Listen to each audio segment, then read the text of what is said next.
समवायिक classes में हमारे बीच में हमारे समवाय फाउंडेशन के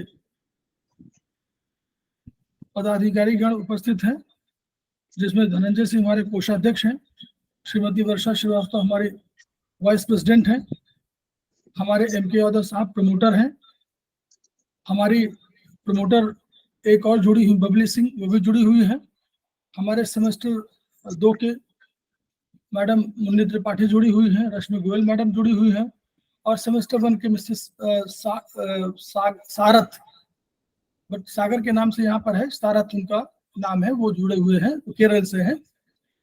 वीपी सक्सेना साहब हमारे प्रमोटर हैं जो लखनऊ से जुड़े हुए हैं। इन सभी का स्वागत है और हम लोग स्पाइन सीधी करके और ओम 3 बार ओम का उच्चारण करेंगे और उसके पश्चात प्रार्थना करेंगे, तब हम लोग क्लासेस शुरू होंगे।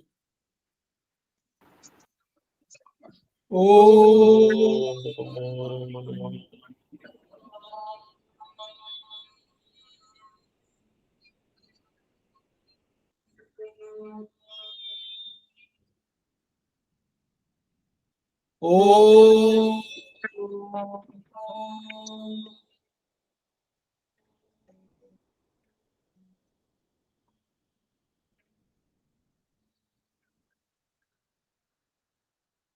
ओम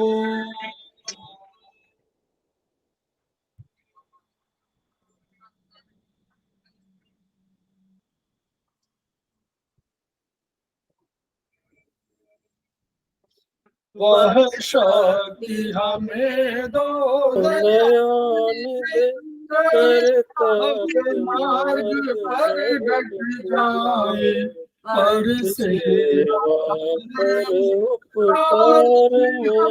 निज जीवन सफल बनाए, वह शक्ति हमें करता मार्ग पर डट जाए। हम दीन दुखी निबलों विकलों के अकबल संताप भरे, जो है बिछड़े भूले भटके, उनको तारे खुद तर जाए, वह शक्ति हमें दो दयानिधि, करता मार्ग पर डट जाए। चल देश दंभ पाखंड झूठ अन्याय से दूर रहे, जीवन को शुद्ध सरल अपना तुझ प्रेम सुरस बरसाए, वह शक्ति हमें दो दे, करता मार्ग पर डट जाए। निज आन मान मर्यादा का प्रभु जान रहे, अभिमान रहे, जिस देव भूमि में जन्म लिया, बलिदान उसी पर हो जाए, वह शक्ति हमें दो दयानिधि, करता पर जाए, पर सेवा पर उपकार जीवन सफल बना जाए।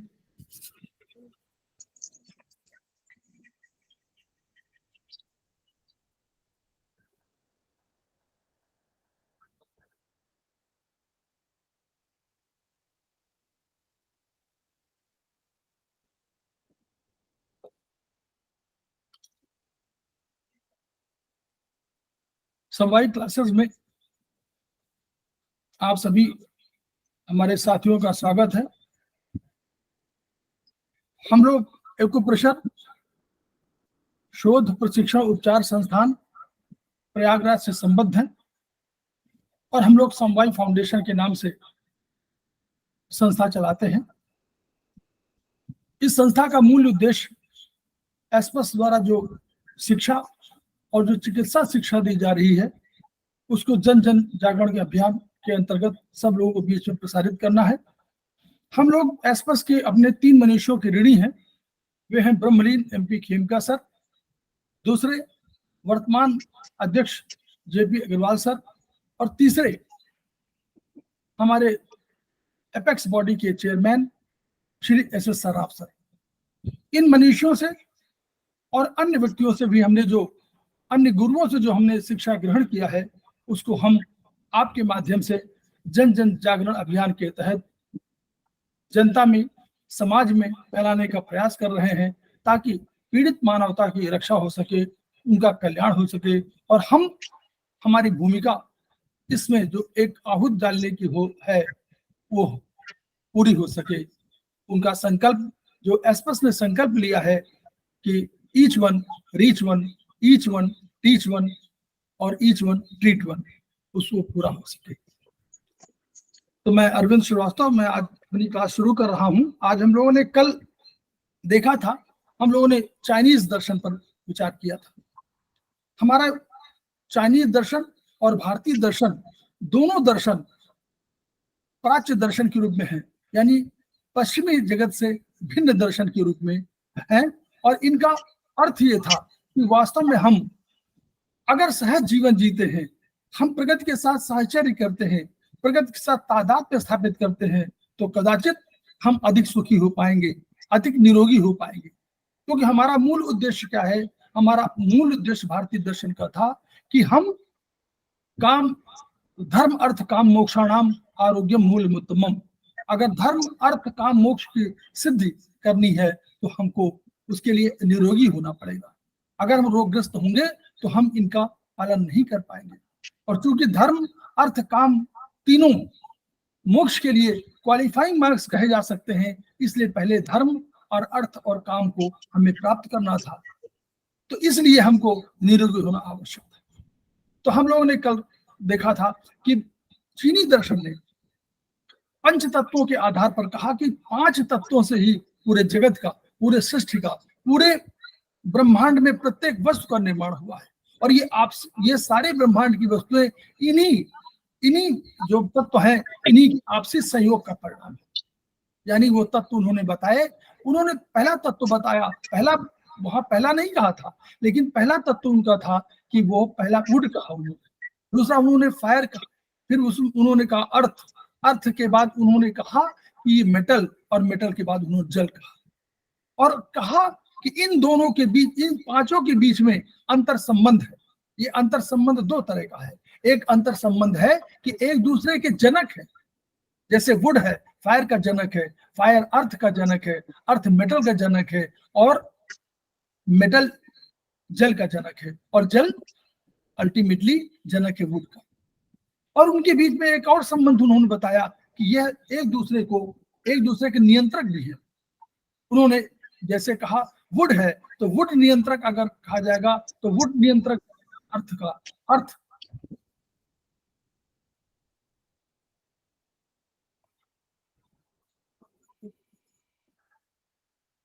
अर्थ नियंत्रक है। अगर अर्थ की बात करें तो अर्थ नियंत्रक हो जाएगा जल का, जल नियंत्रक हो जाएगा अग्नि का, और अग्नि नियंत्रक हो जाएगा आपके मेटल का, और मेटल नियंत्रक हो जाएगा वुड का। यानी इन चक्रों के आधार पर उन्होंने जो पेज संख्या इसमें हमारे जो ट्रीटाइज 1 मिली है, उसके पेज संख्या 6 में ये वर्णित है। ये हम लोग कल इन पर चर्चा कर चुके थे। और हम लोगों ने ये भी कहा था कि एक मेरिडियन सिद्धांत था, जो उन्होंने कहा कि एक मेरिडियन सिद्धांत है, और उन्होंने एक और कहा इन यांग का सिद्धांत। तो इन यांग के सिद्धांत में उन्होंने कहा कि ब्रह्मांड की जो ब्रह्मांड में प्रकृति ने अपने को 2 रूपों में प्रकट किया है। इन शक्ति के रूप में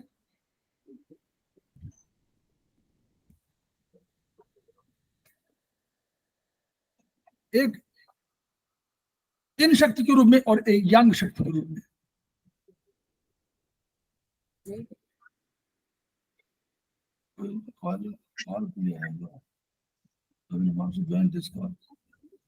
एक इन शक्ति के रूप में, एक यांग शक्ति के रूप में। तो इन शक्ति क्या है? इन शक्ति जो है यह क्योंकि वह संगठित होकर के नीचे की चली गई, वो उसने पृथ्वी का निर्माण किया। और यांग शक्ति ने ऊपर की ओर विरल थी, ऊपर की ओर चली गई, उसने आकाश का निर्माण किया, स्वर्ग का निर्माण किया। और आकाश के रूप में वहां पर स्वर्ग और आकाश के रूप में सूर्य की स्थापना हुई, तो वो सूर्य जो है वो रिप्रेजेंटेटिव बन गया। तो यांग शक्ति का सबसे बड़ा प्रतीक सूर्य हुआ, और इन शक्ति के उसके कंपैरिजन में इन शक्ति के रूप में पृथ्वी हुई। अगर पृथ्वी और चंद्रमा की हम तुलना करेंगे और कहेंगे कि आकार में बताइए, तो हम ये कहेंगे कि पृथ्वी यांग है और चंद्रमा। इसका अर्थ ये हुआ कि इन और यांग एक दूसरे के कॉम्प्लीमेंट्री भी हैं, लेकिन उसके साथ साथ ये संबंध है कि ऐसा नहीं है कि इन यांग में परिवर्तित नहीं हो सकता, इन यांग में परिवर्तित होगा तो यांग इन में परिवर्तित होगा, क्योंकि एक दूसरे के अंदर एक दूसरे के बीज है। यांग में इनका बीज है और इनमें यांग का बीज है। जैसे दिन और रात, दिन के बाद रात आएगी, रात के बाद दिन आएगा। तो इस प्रकार उन्होंने कहा कि सब में कोई ना कोई अंश मौजूद है। फिर उन्होंने एक और कंसेप्ट किया कि मेरिडियन मार्ग। उन्होंने कहा कि ऊर्जा ब्रह्मांड से आती है। एक ऊर्जा मिलती है पृथ्वी से, माता से, पिता से, ईश्वर से। तो ये ईश्वर की जो है वो किडनी में आकर संग्रहित होती है, वो तरल के रूप में और उसके साथ साथ ऊर्जा रूप में। लेकिन एक ऊर्जा है पार्थिव ऊर्जा, जिसको हम पृथ्वी की ऊर्जा कहेंगे। पृथ्वी में जल है, पृथ्वी में वनस्पति है, पृथ्वी में भोजन है और पृथ्वी में वायु है। तो ये जो ऊर्जा मिलती है वो पार्थिव ऊर्जा कहलाती है। ये पार्थिव ऊर्जा हमको मिलती है। और तीसरी ऊर्जा ब्रह्मांड की ऊर्जा है। जो ब्रह्मांड की ऊर्जा सीधे आती है, वो वायु नहीं है, वो ऑक्सीजन नहीं है, इनसे इतर ऊर्जा है। वो ऊर्जा समय अंतराल के 2-2 घंटे के लिए प्रत्येक ऑर्गन में आती है। तो 12 ऑर्गन्स की परिकल्पना थी, तो उस 12 ऑर्गन्स में 2-2 घंटे के लिए आई, और जैसे 3 से 5 बजे का समय लंग्स का हुआ। तो ऐसे ही ऊर्जा आई, और वे ऊर्जा आपके शरीर के बाहर के भाग में जुड़ी। कैसे? उन्होंने कहा कि मानव शरीर जो आप देख रहे हैं भौतिक शरीर है, और इस भौतिक शरीर के चारों तरफ, इस भौतिक शरीर के साथ एक ऊर्जा शरीर जुड़ा हुआ है। और ये ऊर्जा शरीर ही जब बीमार होता है तभी हम बीमार पड़ते हैं। अगर ऊर्जा शरीर बीमार नहीं हुआ तो हम बीमार नहीं पड़ेंगे, लेकिन ऊर्जा शरीर बीमार होगा तो हमारा शरीर भी, हमारा भौतिक शरीर भी बीमार हो जाएगा। तो अब उन्होंने ये कहा कि अगर मान लीजिए कोई ऊर्जा ब्रह्मांड से आई, तो क्या वो, उनसे पूछा गया कि क्या ये ऊर्जा शरीर के अंदर जाएगी? उनका यस। उन्होंने कहा कैसे जाएगी? उन्होंने कहा जैसे राजमार्ग होते हैं, चलने के लिए राजमार्ग होते हैं, सड़क मार्ग होते हैं, वैसे ये ऊर्जा शरीर के अंदर प्रवेश करेगी। शरीर के प्रवेश करने के लिए मार्ग उन्होंने बताए मेरिडियन मार्ग, इनको मेरिडियन कहा। तो उनका ऊर्जा, हिंदी में हम उन्हें ऊर्जा प्रवाह पथ कहते हैं।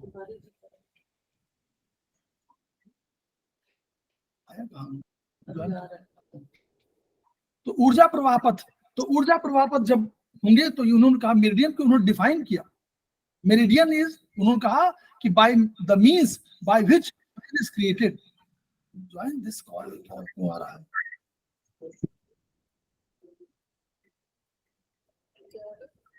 Join this call. उसको ऑन कर दो। Join this call कैसे करें?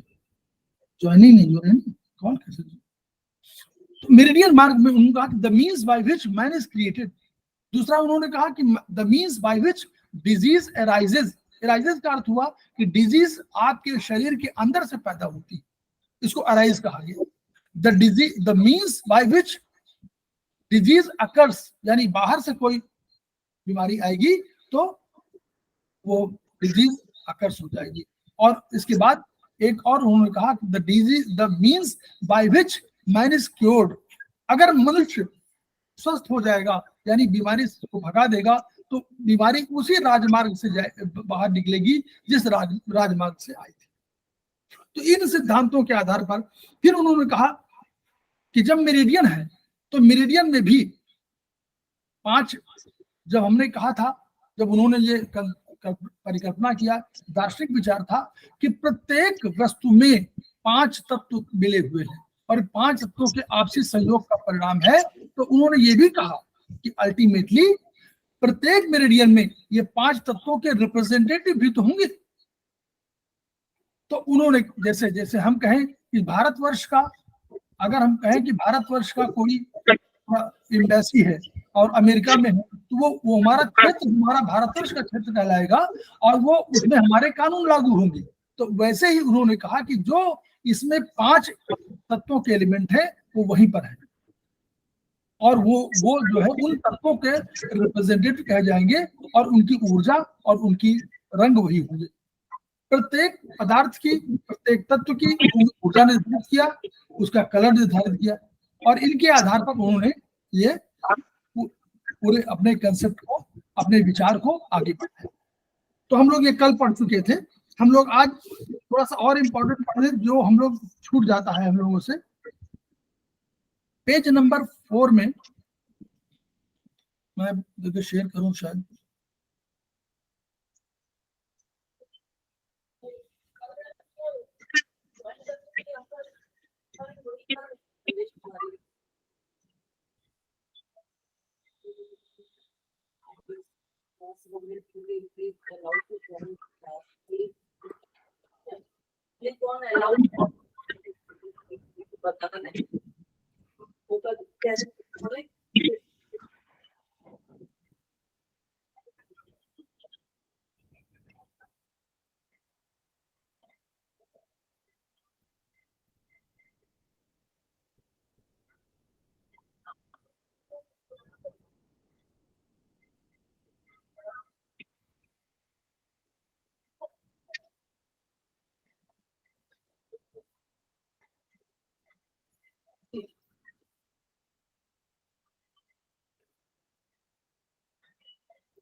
ये 5 एलिमेंट चार्ट है। मेरी आवाज आ रही है? जी आ रही है।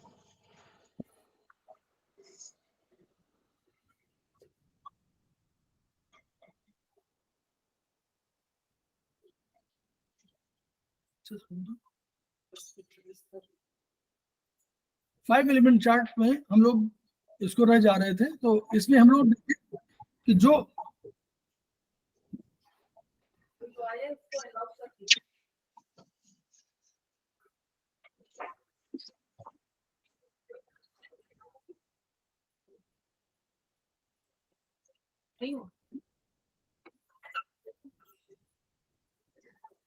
फाइव एलिमेंट चार्ट में हम लोग देख रहे हैं कि जो हमारे एलिमेंट थे वुड, फायर, अर्थ, मेटल और वाटर, इनकी 5 जो एलिमेंट्स थे उनकी 6 ऊर्जाएं उन्होंने बनाई। वुड की 1 और फायर की 2 ऊर्जा, एक ऊर्जा हीट थी और एक हॉटनेस थी और इसलिए ये 6 हो गई। तो आप देखिए ऑर्गन्स को तो हमने बताया था कि ऑर्गन्स को लीवर में, वो वुड में लीवर और गार्बेडर, और फायर में हार्ट और स्मॉल इंटेस्टाइन, और उसके साथ साथ पेरिकार्डियम और ट्रिपल वार्मर,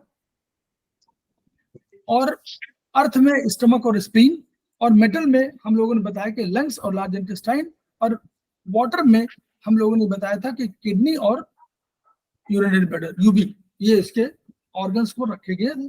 जो ऑर्गन लगातार काम कर रहे थे उन ऑर्गन्स को यांग इन ऑर्गन माना गया, और जो ऑर्गन्स लगातार काम नहीं कर रहे थे, आवश्यकता पड़ने पर काम कर रहे थे, उनको यांग ऑर्गन मान लिया गया।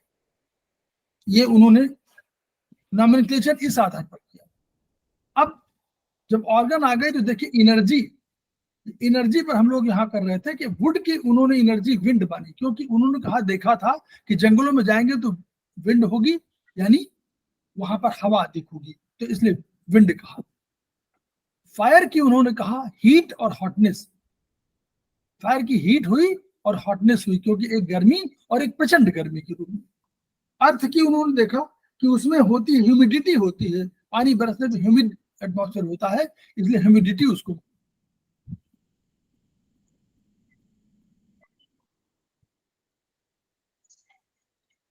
इसके बाद मेटल की उन्होंने माना कि ड्राइनेस, क्योंकि मेटल का अर्थ ये था कि जो जल जिसमें नहीं रहेगा उसमें वजन बढ़ जाएगा और वो सूखा हो जाएगा। तो ड्राइनेस, मेटल में आप वजन अधिक होता है, इसलिए उसको ड्राइनेस कहा।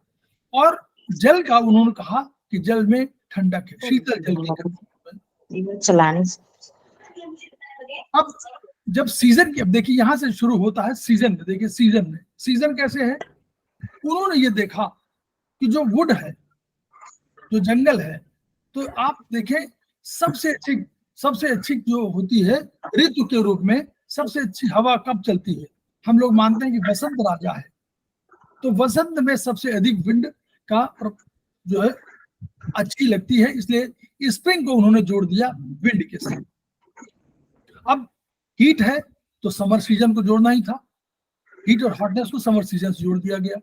ह्यूमिडिटी जो थी वो लेट समर के रूप में हुई, क्योंकि उस समय थोड़ी सी गर्मी पड़ती है, लेकिन वो गर्मी का सीजन खत्म हो चुका होता है, तो लेट समर को उन्होंने ह्यूमिडिटी जोड़ दिया। अगर भारतवर्ष के अंदर हो सकता हम लोग उसको वर्षा के साथ जोड़ देते, लेकिन ये लेट समर के साथ उन्होंने ह्यूमिडिटी जोड़ा। जो ड्राइनेस थी, तो उसमें अब ड्राइनेस में पतझड़ में क्या होता है, पतझड़ के उसमें पूरा सूखा होता है, प्रकृति पूरी सूखी होती है, इसलिए उसको ऑटम को ड्राइनेस से जोड़ दिया। और जो अंत में एक ऋतु बची विंटर, तो विंटर कोल्डनेस नेचुरली, विंटर में आपको ठंडक अधिक लगती है, तो विंटर के साथ कोल्डनेस हो गई। तो ये इस तरह हो गया। इनका प्रयोग कैसे होगा, धीरे धीरे जब आप सीखते जाएंगे तो आप ये जानने लगेंगे कि विंटर के सीजन में अगर ये हो रही है तो हो सकता है उसमें कोल्डनेस बढ़ी, तो कोल्डनेस बढ़ी है तो अब हॉटनेस आपको करना है। अगर गर्मी के सीजन में है तो उसको हॉटनेस बढ़ी है या हीट बढ़ी है तो उसको ठंडा करना है। इन आधारों पर हम लोग उसको आगे व्यवहार में लाएंगे, लेकिन ये एलिमेंट चार्ट है, इसको सीखना जरूरी है। अब देखिए एज का कंसेप्ट देखिए, चूंकि 6 ऊर्जाएं थी और 10-10 साल का अंतराल था, इन्होंने 60 वर्ष माना। लेकिन आप 60 वर्ष मत मानिए, 51 के बाद जो भी समय मानेंगे 51 से 60 वाले को 51 से 100 वर्ष मान सकते हैं, कोई दिक्कत नहीं। तो एज को उन्होंने कहा 1 से 10 वर्ष। अब देखिए शुरू में क्या होता है, आप देखिए विंड का प्रभाव क्या होता है, विंड मूवमेंट अधिक करती है, तो विंड मूवमेंट करती है तो बच्चे के जो शुरू में 1 से 10 साल का बच्चा है उसमें मूवमेंट अधिक होता है, इसलिए उनको वुड के साथ जोड़ दिया गया। 11 से 20 के समय में फायर माने अग्नि माने थोड़ा सा विकास, अग्नि माने विकास, रूपांतरण, तो रूपांतरण का एज जो है 11 से 20। फिर उसी समय फायर में फिर रूपांतरण और हुआ, और 21 से 30, तो 30 वर्ष तक जो है रूपांतरण शरीर का हो चुका होता है, ग्रोथ हो चुकी होती है। फिर 31 से 40 का जो समय अर्थ माना, अब आपको स्टेबिलिटी आ चुकी होती है, अब इसके बाद ग्रोथ नहीं होनी है, अब आगे डिग्रेडेशन शुरू होगा। और 41 से 50 में मेटल माना उन्होंने, जो जुड़ा, और इसमें आपका लगातार जो है धीरे धीरे क्षरण शुरू हो रहा है। और 51 से 60 आगे के वर्षों में उन्होंने किडनी से संबंधित या वाटर संबंधित दिया, और ये कहा कि ये 51 से जितना भी आगे समय है वो इसी का समय है। फिर इसी को उन्होंने जोड़ा लाइफ साइकिल। अब देखिए लाइफ साइकिल माने क्या हुआ कि कैसे हम व्यवहार करते हैं, ये हमारे लाइफ का साइकिल है। तो एज के साथ देखिए 1 से 10 वर्ष बीच में एक्टिविटी, यानी अगर कोई बच्चा 10 वर्ष तक की अवधि है और उस 10 वर्ष की अवधि में या उस उम्र में उसमें एक्टिव नहीं है, पैसिव है या रुका हुआ है, धीरे धीरे चलता है, धीरे धीरे काम करता है। हाँ बेटा, हाँ बेटा बोलिए। पता नहीं क्यों नहीं ज्वाइन कर पा रहे, हम तो क्लास चल रहा है।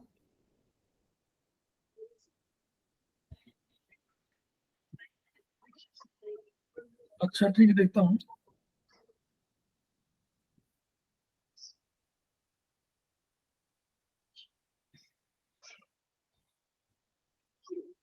तो एक से एक्टिविटी, अब अगर एक्टिविटी नहीं है तो आपको ये समझना होगा कि अब कहीं कहीं प्रॉब्लम है।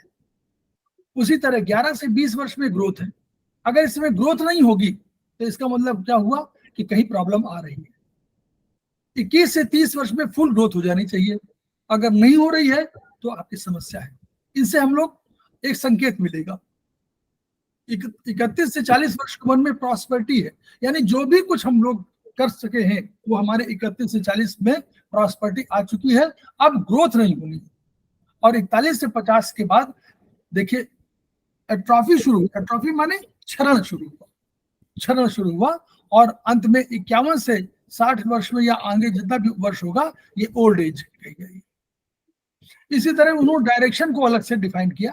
डायरेक्शन को उन्होंने फायर के साथ साउथ को जोड़ा था और उसके बाद वुड के साथ जो पहला था उन्होंने ईस्ट और साउथ ईस्ट को जोड़ा। फिर सेंटर, पृथ्वी सेंटर में थी उसको सेंटर में जोड़ दिया और मेटल में वेस्ट और नॉर्थ वेस्ट को जोड़ करके और वाटर के साथ उन्होंने नॉर्थ को जोड़ दिया। ये अपना उनका चूंकि दार्शनिक विचार था इसलिए ये उनका अपना दर्शन था। अब हम लोग देखें, अगर हम लोग बॉडी कंपोनेंट्स की बात करें तो ये हमको ध्यान रखना पड़ेगा। इन्हीं पर हम आगे चल के सेमेस्टर 2 में इन्हीं सब पर विचार होगा। जैसे मसल सिस्टम, यानी वुड के साथ जो लीवर के साथ, गॉट ब्लैडर के साथ या वुड के साथ जो जुड़ा हुआ है वो क्या, मसल सिस्टम। यानी मसल्स कहीं कमजोर हो रही है तो आपका ध्यान लीवर और गॉट ब्लैडर के मेरिडियन में जाना चाहिए। उसी तरह उन्होंने तमाम और जोड़ दिया है कि इनर वाला उन्होंने जोड़ दिया है इनर शोल्डर, जो शोल्डर का इनर भाग है ये वाला, और legs side of the body. क्यों साइड ऑफ द बॉडी में क्या है, हमारी गॉल ब्लैडर की मेरिडियन जा रही है, हमारे गॉल ब्लैडर की मेरिडियन जो है वो साइड ऑफ द बॉडी में जा रही है इसलिए जोड़ दिया। लेग्स में लीवर की मेरिडियन जा रही है और ग्रोइन और डायफ्राम रिब्स जो है, रिब्स में जो है आपकी जीबी की मेरिडियन जा रही है इसलिए उसके साथ उन्होंने जोड़ा। फिर फायर के साथ देखें उन्होंने क्या, सर्कुलेशन मेरिडियन जोड़ा, यानी सर्कुलेशन सिस्टम को जोड़ दिया। हार्ट है ना, तो हार्ट के साथ सर्कुलेशन सिस्टम जोड़ दिया गया है और उसमें उन्होंने वही जोड़ा कि आर्म्स पिट, क्यों, यहीं से आर्म पिट से ही शुरुआत होती है हार्ट मेरिडियन की, तो वहां पर उन्होंने कर दिया। इनर आर्म्स जोड़ दिया, क्यों, यहीं पर लंग्स, हार्ट और एसआई, एलआई और पेरिकार्डियम इन सब की जाती है तो वो उससे उन्होंने जोड़ दिया। फिर आउटर आर्म शोल्डर, क्योंकि यहाँ से पूरी जा रही है, ये हमारी जो बाहर की तरफ से जाती है पेरिकार्ड, वो ट्रिपल वार्मर मेरिडियन, और इधर जो है हमारा लार्ज इंटेस्टाइन मेरिडियन और लंग्स की मेरिडियन जाती है, तो वो उन्होंने इसी को जोड़ा हुआ है कि ट्रिपल वार्मर जाता है और अंदर जा रहा है पेरिकार्डियम, और पेरिकार्डियम के साथ साथ लंग्स और हार्ट की इसमें जाती है, और इधर एसआई और एलआई की मेरिडियन जा रही है और ट्रिपल वार्मर की, और ये जाती है शोल्डर तक जाती है, तो इसलिए उन्होंने इसको जोड़ दिया। फिर फायर में जो दूसरा वो था पेरिकार्डियम वाला, उसमें नर्वस सिस्टम जुड़ा। अब ये समझ लीजिए कि नर्वस सिस्टम का संबंध जो है पेरिकार्डियम वाले से है, ये थोड़ा सा ध्यान रखना पड़ेगा हम लोगों को। आगे चल के हम लोगों को समझना पड़ेगा कि ब्रेन और स्पाइन, यानी नर्वस सिस्टम क्या है, ब्रेन और स्पाइन दो ही तो है। एक नर्वस सिस्टम में आगे ब्रेन है, पीछे ऊपर वाला ब्रेन है और पीछे की तरफ स्पाइन है, तो ये नर्वस सिस्टम को, तो इसको उन्होंने जोड़ दिया है तो अब उसी में चेस्ट को जोड़ा क्योंकि यहाँ लंग्स का वो है। फिर टेम्पल्स जोड़ा यहाँ पर, इसमें हमारे ट्रिपल वार्मर की मेरिडियन। फिर हमारी इनर आर्म्स, और यहाँ पर वही आर्म्स में जा रही है पेरिकार्डियम की मेरिडियन।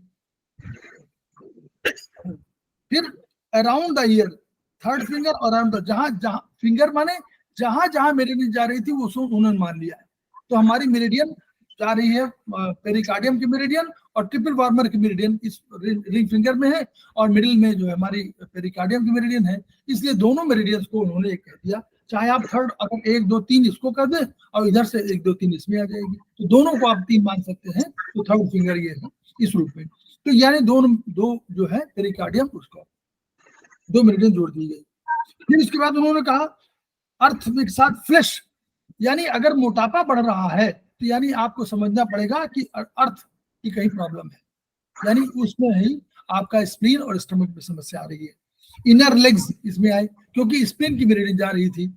फेस क्यों आया, क्योंकि स्टमक की मेरिडियन यहाँ पे जा रही है, गालों पर, इस वाले पानी पे जा रही है ना, ये गालों पे जाती है, तो ये मेरिडियन स्टमक की मेरिडियन यहाँ जा रही है और बाद में वो छाती पे उतरती है, ब्रेस्ट के बगल से जाती है, तो ये उसको माना। Chest, legs, groin, outer ribs का ये हुआ, तो यानी वो उसका स्टमक की मेरिडियन तो जाएगी सामने से यूं जाएगी, लेकिन उसके बगल में थोड़ा आउटर रिब्स का कुछ भाग प्रभावित हो सकता है, तो इसलिए माना उन्होंने। फिर वाटर के साथ इन्होंने, मेटल के साथ स्किन एंड बॉडी हियर, यानी शरीर के बालों का संबंध। क्यों? क्योंकि आप अब आगे पढ़ेंगे सेमेस्टर 2 में, सेमेस्टर 2 में कि वर्चुअली जो लंग्स है और हार्ट है ये दोनों ऊर्जा का वितरण करते हैं और जो है बालों का पोषण करते हैं। क्यों बालों का पोषण करते हैं? क्योंकि ऊर्जा को इन बालों के रोम छिद्रों में भेजते हैं, इसलिए वो ऊर्जा का वितरण करते हैं। तो इसलिए स्किन और बॉडी हेयर कहीं भी इनमें बदलाव आ रहा है, डिस्कलरेशन हो रहा है, तो आपका ध्यान लंग्स पर जाना चाहिए। इनर आर्म्स वही वाला मेरिडियन का मार्ग, आउटर आर्म मेरिडियन मार्ग, चेस्ट भी हमारा लंग्स के साथ जुड़ा हुआ है। टीथ का संबंध देखिए लंग्स और लार्ज इंटेस्टाइन टीथ यहाँ जाती है और वो हमारे जो है दांतों के आसपास निकलती है ना, LI21 इधर आ जाती है, यहाँ पर है LI20, तो ये 20 यहाँ पर आती है, तो इसलिए इस वाले एरिया से जाती है, इसलिए दांतों का संबंध मान लिया गया। थंब इसलिए कि लंग्स की मेरिडियन यहाँ जा रही है, और साइनस इसलिए मान लिया कि नाक का संबंध जो है और लंग्स से है।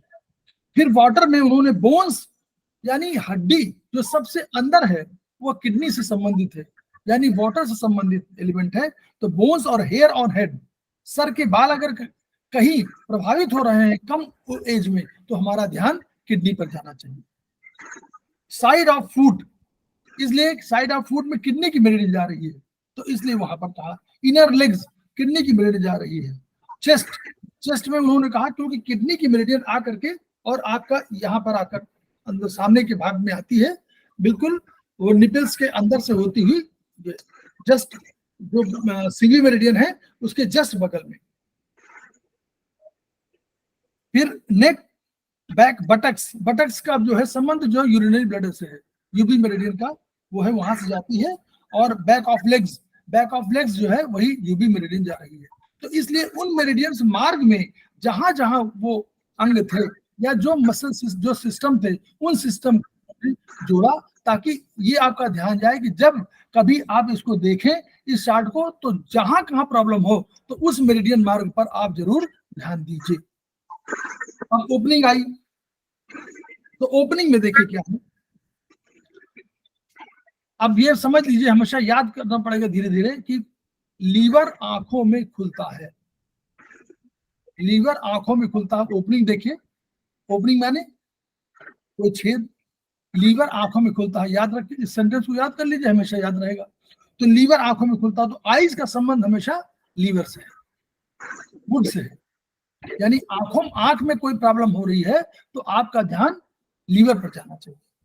टंग, हृदय वाणी से अव्यक्त होता है, तो टंग क्या है? वाणी से बताते हैं ना, बोलते हैं, तो जो बोलते हैं, जितना अच्छा बोलते हैं उसका इसका अर्थ ये है कि उतना आपका हार्ट उतना ही अधिक फंक्शनल है, अधिक अच्छा है। तो टंग। फिर आपका माउथ, फिर आप देखिए अर्थ में माउथ, क्यों? क्योंकि स्टमक उससे जुड़ा हुआ है, तो माउथ का संबंध हमेशा जो है आपका स्टमक से है। तो अर्थ, इसीलिए उसको अर्थ में रखा गया कि माउथ में कोई प्रभाव हो रहा है, अंदर मुंह में छाले हो रहे हैं, तो आप ये मान के चलिए कि स्टमक कहीं प्रभावित है। नोज, नाक में आप देख रहे हैं ना, यही तो लंग्स का वो है, तो ये नोज अगर प्रभावित है तो यानी लंग्स प्रभावित है। और ईयर्स, कान, किडनी कानों में खुलती है, ये मान लीजिए किडनी कानों में खुलती है, इसका अर्थ हुआ कि किडनी की दशा में, यानी उस एज में किडनी की जब डिफिशियंसी होगी तो उस एज में कानों से कम सुनाई पड़ता है, इसीलिए ओल्ड एज में लोगों को कानों से कम सुनाई पड़ता है। तो वो संबंध की बात है, इनके आधार पर हम लोग ट्रीटमेंट का एक दिशा मान सकते हैं। फिर आया इमोशन, हमने 5-7 इमोशन होते हैं, तो उसमें 6 इमोशंस का इसमें वर्णन है। ये समझ लीजिए कि 7 इमोशन भी इसी में 1-2 इमोशन इससे जुड़े हुए हैं। जैसे एंगर, क्रोध अगर आ रहा है किसी को तो आपका ध्यान लीवर और गॉल ब्लैडर पर जाना चाहिए। क्रोध अगर आ रहा है तो आप जो है लीवर पर आप ध्यान दीजिए। एक सेकंड,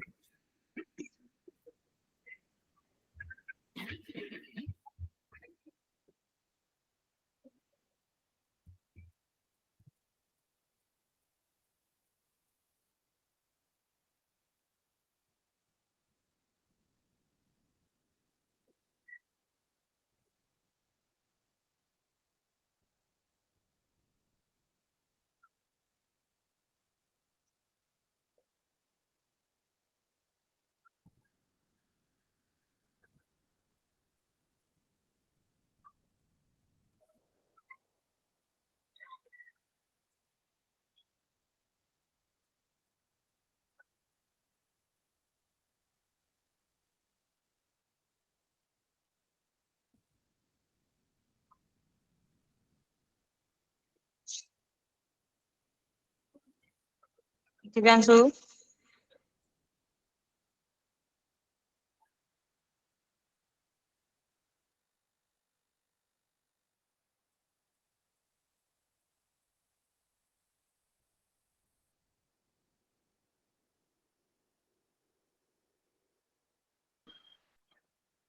धनंजय जी।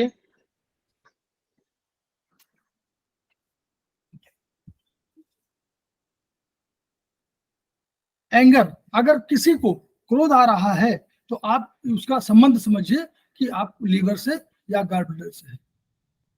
कहते हैं कि जीवी का गुस्सा बहुत तेज आता है, यांग की तरह है ना, यांग शक्ति है, तो यांग की तरह गुस्सा आया और गुस्सा खत्म हो गया। लेकिन लीवर का गुस्सा चिरस्थायी के रूप में है, बहुत वर्षों तक चलता है। तो उसी तरह आप एक और शब्द जोड़ लीजिए, फ्राइट। अभी कहीं अचानक कोई भयभीत हो जाता है और भयभीत होने के कारण बिल्कुल स्पास्टिक वो हो जाता, रुक जाता है ऐसे, तो इसका मतलब कि वो लीवर का ही कहीं ना कहीं उसका लीवर का ही प्रभाव है। जॉय और हैप्पीनेस, इसको जोड़ा गया है पेरिकार्डियम से, क्योंकि प्रसन्नता हृदय का, हृदय जो है प्रसन्नता उसका भाव है। और अगर हृदय प्रसन्न, वैसे भी सारे ये मनोभाव तो हैं, लेकिन सारे मनोभावों का नियंत्रक हार्ट है, ये नोट कर लीजिए। कुछ भी जितने भी आप इमोशंस देख रहे हैं, इन सब के बावजूद जो हार्ट है वो तो प्रभावित होगा ही, ये मान के चलिए।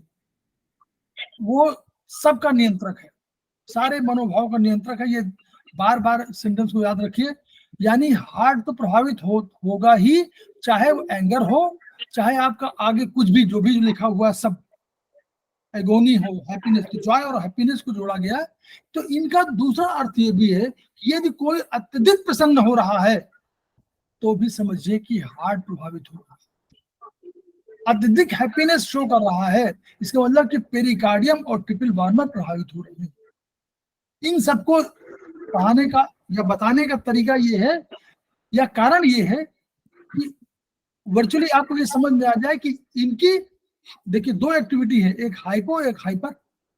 अगर हाइपो है तो भी नुकसानदेह है और हाइपर है तो भी नुकसानदेह। क्यों? हम संतुलन की बात कर रहे हैं। अब देखिए एगोनी, अब यहां से एक्सेस, अगर कोई जो है कोई दुख व्यक्त करना शुरू हो जाए, कारण हो सकता है तमाम हो सकते हैं, लेकिन अगर एक्सेस रिफ्लेक्शन, कोई किसी प्रतिक्रिया का अतिरेक हो तो भी अर्थ से संबंधित है। यानी वो जितना बोलना है, जितना मान लीजिए नाराज हुआ या किसी पॉइंट पर हुआ, तो चलिए क्रोध नहीं हुआ, नाराज हुआ, तो उस प्रतिक्रिया का अतिरेक बहुत नहीं होना चाहिए। अगर अतिरेक हो रहा है, अत्यधिक हो रहा है, तो भी वो अर्थ से संबंधित है और एगोनी है, दुख। जब सैडनेस की बात आई है, दुख व्यक्त कर रहा है, तो ये उम्र भी ऐसी हो गई कि उस उम्र में आपको तमाम परेशानियां हो गई, इसलिए वो उस एज के साथ जोड़ दिया गया कि सैडनेस यहाँ से दुखी होने का शुरू हो जाए।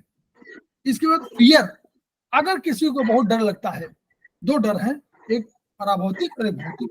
भौतिक डर क्या है कि यहाँ पर ये चीज है, रात में डर है, दिन में डर है, अकेले कमरे में डर है, ये भी डर है। तो ये सब डर है, लेकिन इनके अलावा अगर आपको जीवन दर्शन में और डर है कि भाई जीवन रहेगा कि नहीं रहेगा, बीमार रहेंगे नहीं रहेगा, बच्चे सेटल होंगे कि नहीं होंगे, ये जितने भय हैं उन सब भय का नियंत्रक किडनी है। और ओवरऑल उनका प्रभाव हार्ट पर पड़ना ही पड़ना है, ये ध्यान रखिए। बस बार बार इसी बोल दिया।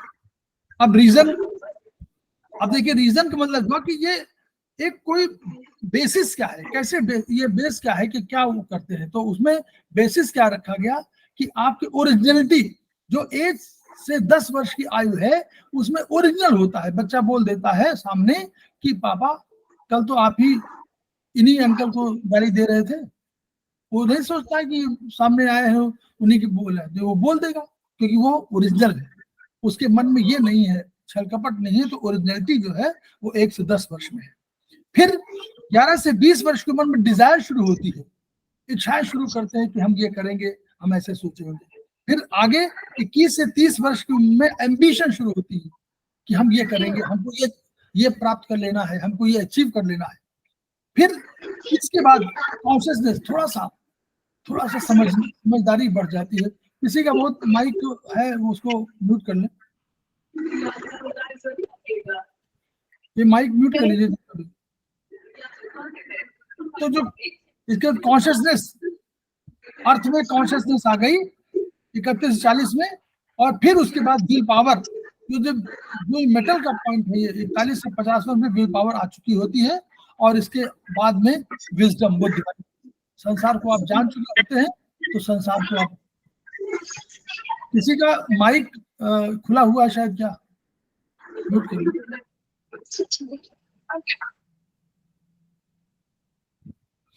विजडम। अब हम लोग कलर की बात करते हैं। कलर तो हम लोग बात कर चुके हैं। ग्रीन है वुड का, रेड है, और रेड और फायर का रेड और ऑरेंज दोनों है, और येलो है पृथ्वी का, और व्हाइट और ब्राउन है आपका मेटल का, और ब्लैक है आपका, वो बता चुके हैं। अब टेस्ट पर आइए।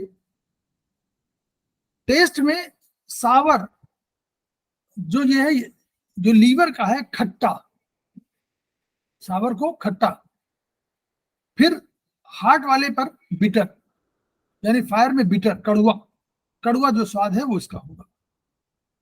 मिठाई स्वीट, अर्थ का, और तीखा पंजेंट, और वे साल्टी। तो जैसे खट्टा नींबू, नींबू है जो एसिडिक टाइप का होता है, वो आपको खट्टा होगा। कड़वा में क्या आएगा? करेला आ जाएगा, प्याज आ जाएगा, लहसुन आ जाएगा, मिर्च आ जाएगा। तीखे में क्या आएगा? जो तीखा जिसको बोला है पंजेंट, तो तीखे में आप जैसे अदरक का स्वाद है तो ये पंजेंट टाइप का होता है। और अंत में आपने देखा इसमें कि साल्टी, नमकीन जो जिसको पसंद है, तो इनके आधार पर भी कैसे, अगर किसी कोई कहे कि हमको स्वाद मीठा बहुत पसंद है और मीठा खाने की हमेशा इच्छा होती है, इसका मतलब कि कहीं ना कहीं उसका अर्थ प्रभावित है। अर्थ माने स्टमक और स्प्लीन, यानी उसकी कहीं डिफिशियंसी, वे डिफिशियंसी है तो उसको लेना चाहता है। और अगर बिल्कुल पसंद नहीं है तो इसका मतलब एक्सेसिव है, यानी कोई चीज जो नहीं है उसको हम लेना चाहते हैं, इसका मतलब कि वो डिफिशिएंट है तभी तो लेना चाह रहे हैं। और अगर हमारे पास बहुत अधिक है तो उसको नहीं लेना चाहिए। ये इसका इस रूप में, चिकित्सा के रूप में इसका आगे चल के प्रयोग होना है। स्मेल, अगर किसी के शरीर से कस्तूरी टाइप की जो गंध है, इत्र वाली जो गंध है, कस्तूरी का प्रयोग इत्र में होता है, तो अगर इस तरह के शरीर की गंध आ रही है तो वो वुड कैरेक्टर का लेडी या पुरुष है। बर्न्ड, जली हुई अगर आ रही है तो वो फायर कैरेक्टर का हो सकता है। तो फायर अगर आ रही है, दोनों चीजें हैं, फायर, ये इसमें बर्न्ड, जली हुई आ रही है, तो ये हार्ट प्रभावित हो सकता है, इस ईसाई स्मॉल इंटेस्टाइन प्रभावित हो सकती है। तो ये उसका आशय ये भी है कि इन सब का प्रयोग करना है, समझना है कि भाई कैसे ये बर्न्ड आ रही है, इसका मतलब कहीं न कहीं इन्हीं चारों ऑर्गन्स पर हमको बात करनी है, हार्ट, एसआई, पेरिकार्डियम, ट्रिपल फॉर्मा। फिर इसमें स्वीट फ्रेग्रेंस, खुशबू, सौंधी सौंधी खुशबू आ रही है, तो वो जैसे अर्थ की वाली होती है सौंधी खुशबू, तो अगर वो आ रही है तो वो अर्थ कैरेक्टर का ही लेडी पुरुष है। फिशी, मछली की तरह गंध आ रही है तो वो मेटल कैरेक्टर का हो। और अगर स्टील, बासी बासी आ रही है तो इसका मतलब वो किडनी कैरेक्टर की है। तो ये इन चिकित्सा में प्रयोग करने के लिए इनको यूज किया जाएगा आगे चल के। साउंड, कोई आदमी बहुत लाउड बोलता है, इसका मतलब कि लीवर और गॉलब्लैडर वाला कैरेक्टर का है, और यही प्रभावित हो सकता है। जो कैरेक्टर है वो प्रभावित हो सकता है, हाइपो हो सकता है, हाइपर हो सकता है, तो ये ध्यान देना है। लाफ्टर, अगर बहुत हंसी कर रही है, बहुत हंसी आ रही है, तो इसका मतलब कि फायर कैरेक्टर का आदमी है। और अगर इससे ये भी डिराइव करिए कि यदि बहुत लाफ्टर है तो उसका हार्ट एक्सेसिव है, कहीं हार्ट में एनर्जी बढ़ी हुई है, उसको घटाना है। सिंगिंग मेलोडी, अगर कोई, कई बहुत से लोग बोलते हैं गा कर बोलते हैं, तो इसका मतलब कि वो कैरेक्टर कौन सा, अर्थ कैरेक्टर है, और उसको दोनों चीजों में है, यही एक्सेसिव हो सकती है या हाइपो हो सकती है। एक साइन, मतलब थोड़ा बोलेगा और कराहता हुआ, अरे और ये परेशानी जब जहां बोले ये, तो आप समझ लीजिए वो कैरेक्टर यहाँ शुरू हो गया, मेटल का कैरेक्टर। और मोर्निंग बिल्कुल रोने आपके सामने, बिल्कुल दिल खोल के रोने लगे, और बिल्कुल समझ रोना, रोना मीन्स कि अपना दुखड़ा रोना लगे, आपकी बात ही नहीं सुने, तो आप समझ लीजिए कि ये जो है कैरेक्टर कौन सा है, ये आपका किडनी के कैरेक्टर है, किडनी कहीं प्रभावित हुई। फिर सेंस और बॉडी फ्लूइड्स की बात आई, वही देखिए, साइट और टीयर्स, आंख है तो आंसू, तो आंसू अधिक आ रहे हैं या कम आ रहे हैं, तो आप लीवर को समझिए कि लीवर की समस्या है। स्पीच, इस बोलने में प्रॉब्लम हो, अच्छी बोल रहा हो तो इसका हार्ट बढ़िया है, स्टेमर कर रहा हो तो आप समझिए कि हार्ट में कोई प्रॉब्लम है। और स्वेट, पसीना अधिक आ रहा है या कम आ रहा है, तो ये भी समझिए पसीने का नियंत्रक वैसे हृदय है, लेकिन पसीने का हार्ट और लंग्स दोनों मिलकर पसीने का नियंत्रण करते हैं।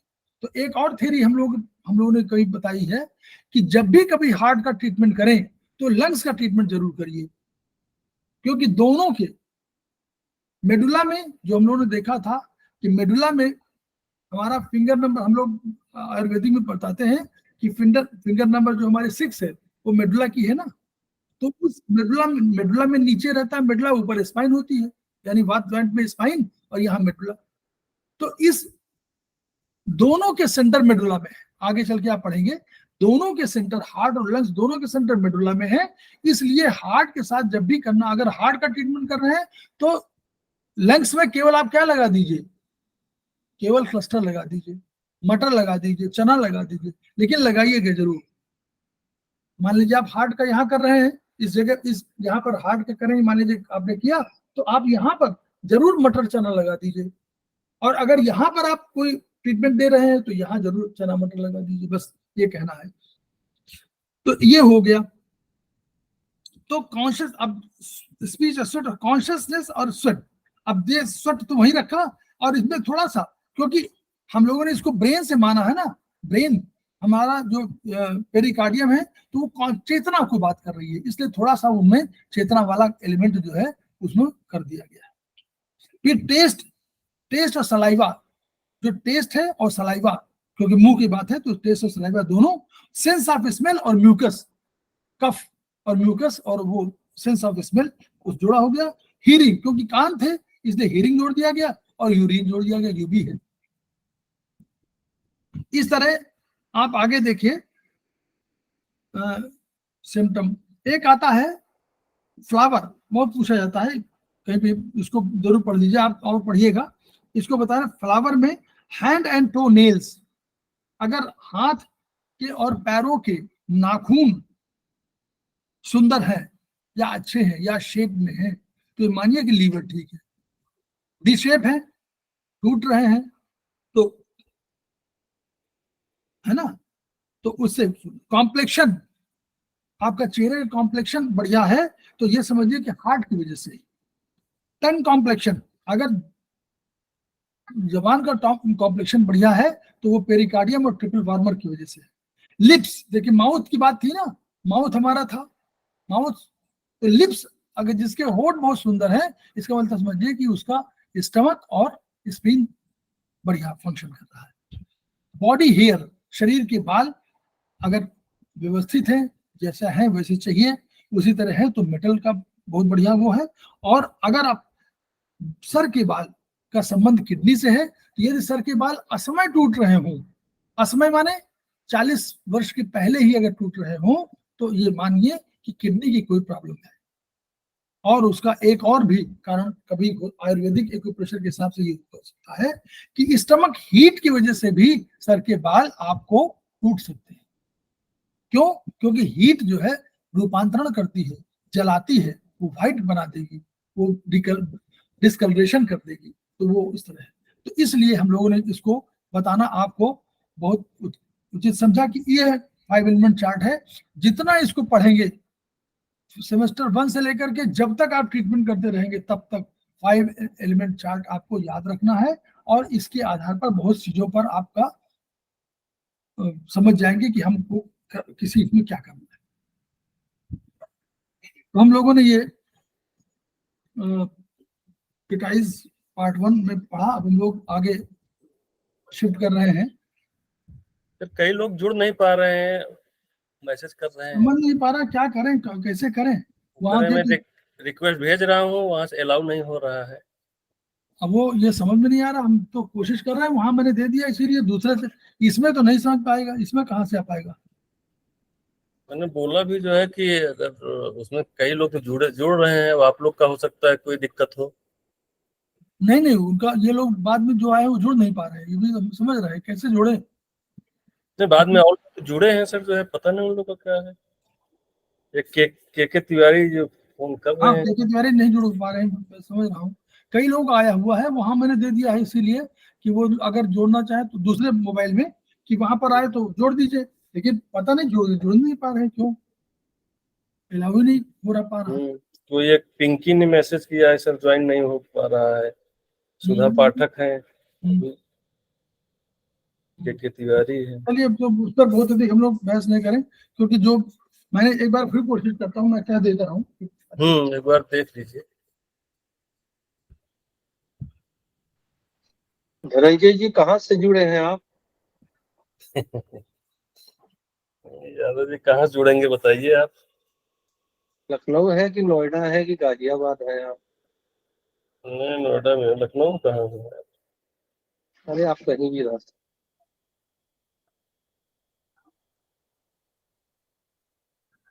लखनऊ वाली घर वक़ा की। अरे अभी पोजीशन मिलेगा मार्च में। मार्च में?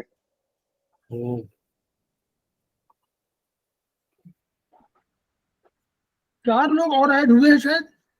हाँ 4 लोग तो हुए, लेकिन उसमें वो लोग नहीं है सर। चार नहीं, तिवारी जी जुड़ गए। नहीं जुड़े हैं सर। तिवारी जी को तो जोड़ दिया। सर प्रणाम, बड़ा मेहनत के बाद। अच्छा, अब आए हैं सर जो है। हाँ, तो 4 लोग जुड़े हैं अभी। जुड़े ही नहीं, अभी जुड़ा तुरंत सर, पता नहीं क्या हो गया था। वो असल में ऐसा होता है कि आज हमने ये कर दिया, मैं मोबाइल अलग से खोल के रखता हूँ कि उसमें कोई जुड़ता है जोड़ देता हूँ, तो वो मोबाइल में फोन आने लगा तो हटा दिया। और भी लोग जुड़े हुए हैं, 3-4 लोग जुड़े हुए अभी। सुधा पाठक मैडम जुड़ी कि नहीं भी? नहीं, वो नहीं जुड़े हैं सर। अच्छा, तिवारी जी जुड़े, और कौन जुड़े हुए हैं? कोई 2-3 लोग और जुड़े हुए हैं, 4 लोग जुड़े हैं अभी। अच्छा हाँ, वो शायद जुड़ गए हैं सुधा जी। हाँ, 4।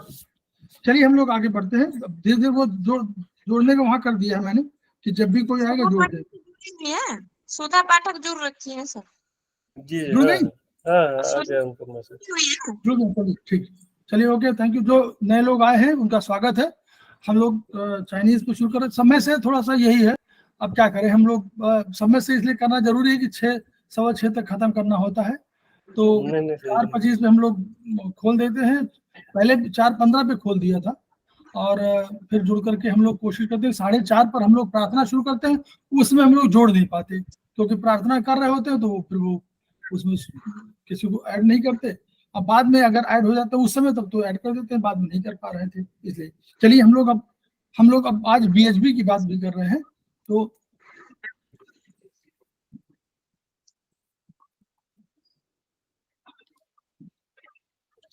हम लोगों ने, क्योंकि जो सेमेस्टर 1 में हमारे एक स्टूडेंट हैं, आपका वीडियो नहीं आ रहा है जी, आपका वीडियो नहीं आ रहा है।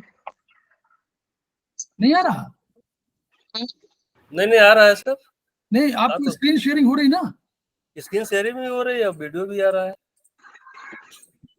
स्क्रीन शेयरिंग होनी चाहिए, वीडियो को जरूरत नहीं है, स्क्रीन शेयरिंग तरफ से ठीक है, उनको अपनी सेटिंग चेक करना होगा। आप तरफ दोनों चीज आ रहा है। वो बहुत अधिक वो नहीं तकनीकी है, बस आपको ये दिखना चाहिए जो हम लोग पढ़ा रहे हैं उसको बाद में। तो देखिए हम लोग जो सेमेस्टर 1 के एक स्टूडेंट हैं, उन्हीं की प्रॉब्लम है सारा की, तो वो आगे पढ़ लेंगे या कभी मैं अलग से पढ़ा दूंगा। हम लोग रक्त से शुरू कर रहे हैं। हम लोग ये मानते हुए कि आप लोग सेमेस्टर 1 के हैं, तो हम लोग होम्योस्टेसिस का जो सिद्धांत है, वह सिद्धांत ये आधार है कि हम लोग प्रकृति के साथ साहचर्य करते हैं। तो प्रकृति के साथ जैसे जुड़ाव होगा, जैसे अमीबा था, समुद्री जल में रहता था, समुद्री जल में रहने के बाद अब बाहर का बात से 1 सेल का पानी था, बाहर रहता था तो बाहर समुद्री जल था, यानी बाहर का वातावरण समुद्री जल था और अंदर केवल एक सेल का। वो जब बाहर निकाल लिया जाता था तो वो मर जाता या जल्दी मर जाता था। क्यों? क्योंकि वो अपने वातावरण से दूर कर दिया जाता था। मछली को बाहर निकाल लीजिए तो मर जाएगी। तो ये जो चीजें हैं वो ये बता रही है कि हमको अपने प्रकृति के साथ साहचर्य करना है। यानी हम अगर पेड़ पौधे, वृक्ष, नदियां, कुएं, तालाब, इन सबको नहीं सुरक्षित रखेंगे तो शायद हमारा जीवन भी दूभर हो जाएगा। हम वृक्षों को जो ऑक्सीजन दे रहे हैं, मुफ्त की ऑक्सीजन दे रहे हैं, और कोरोना पीरियड में हम लोगों को ऑक्सीजन इतना लेना पड़ा लेकिन मिल नहीं पाई, और हमारे कार्बन डाइऑक्साइड को सोख करके और हमको ऑक्सीजन दे रहे हैं। कितना बढ़िया काम कर रहे हैं। तो ये प्रगति के साथ साहचर्य था। ये भारतीय दर्शन और चीनी दर्शन दोनों का विचार था। तो ये पहला हमारा सेंटेंस ये था कि जो हमारा होम्योस्टेसिस सिद्धांत था वो इन्हीं सिद्धांतों से आया 1932 के आसपास आया। लेकिन इसके पहले हम लोग, बहुत पहले हम लोग कह चुके थे, 5-6 हजार, मतलब 1600-1800 BC के पहले की बात हम कर ही रहे हैं। वो 5-6 हजार वर्ष पुराने की बात है, जिसमें हम लोग कह रहे थे कि नहीं, प्रकृति के साथ तादाद। तो अब उसका एक सिस्टम था, शॉर्ट बता दूं। उसका सिस्टम ये था कि जब शरीर है हमारा, तो ये शरीर क्या है, ये रोगों, भाई अगर कोई बाहरी आक्रमण होता है, चाहे अमीबा हो, चाहे वायरस हो, चाहे कोई जीवाणु हो, प्रोटोजोआ हो, कुछ हो, या हवा हो, पानी हो, इन सबका जब आक्रमण होता है तो हमारा शरीर अपने को संतुलित करना चाहता है। यही संतुलन का सिद्धांत, बैलेंसिंग का सिद्धांत जो है वह होम्योस्टेसिस है। क्योंकि शरीर की स्वनियंत्रित एक ऐसी सिस्टम है, वो क्या करता है, वो अपने रक्त को, अगर ब्लड प्रेशर आपका बढ़ा हुआ है तो उसके हिसाब से वो एडजस्ट करना चाहता है। ऐसा नहीं कि नहीं करता है। फिर बाहरी कोई आक्रमण होता तो एडजस्ट, वो उससे लड़ना चाहता है, लड़ता है, अपने को दुरुस्त करना चाहता है। तो ये सिद्धांत है, वो शॉर्ट में पढ़ लीजिएगा उसको। फिर दूसरा हमारा कि सेल की बात आई, तो सेल में हमारे यहाँ सेल में 4-5 बहुत इंपॉर्टेंट है। सेल सबसे स्ट्रक्चर और फंक्शनल इकाई है जो सबसे छोटी है।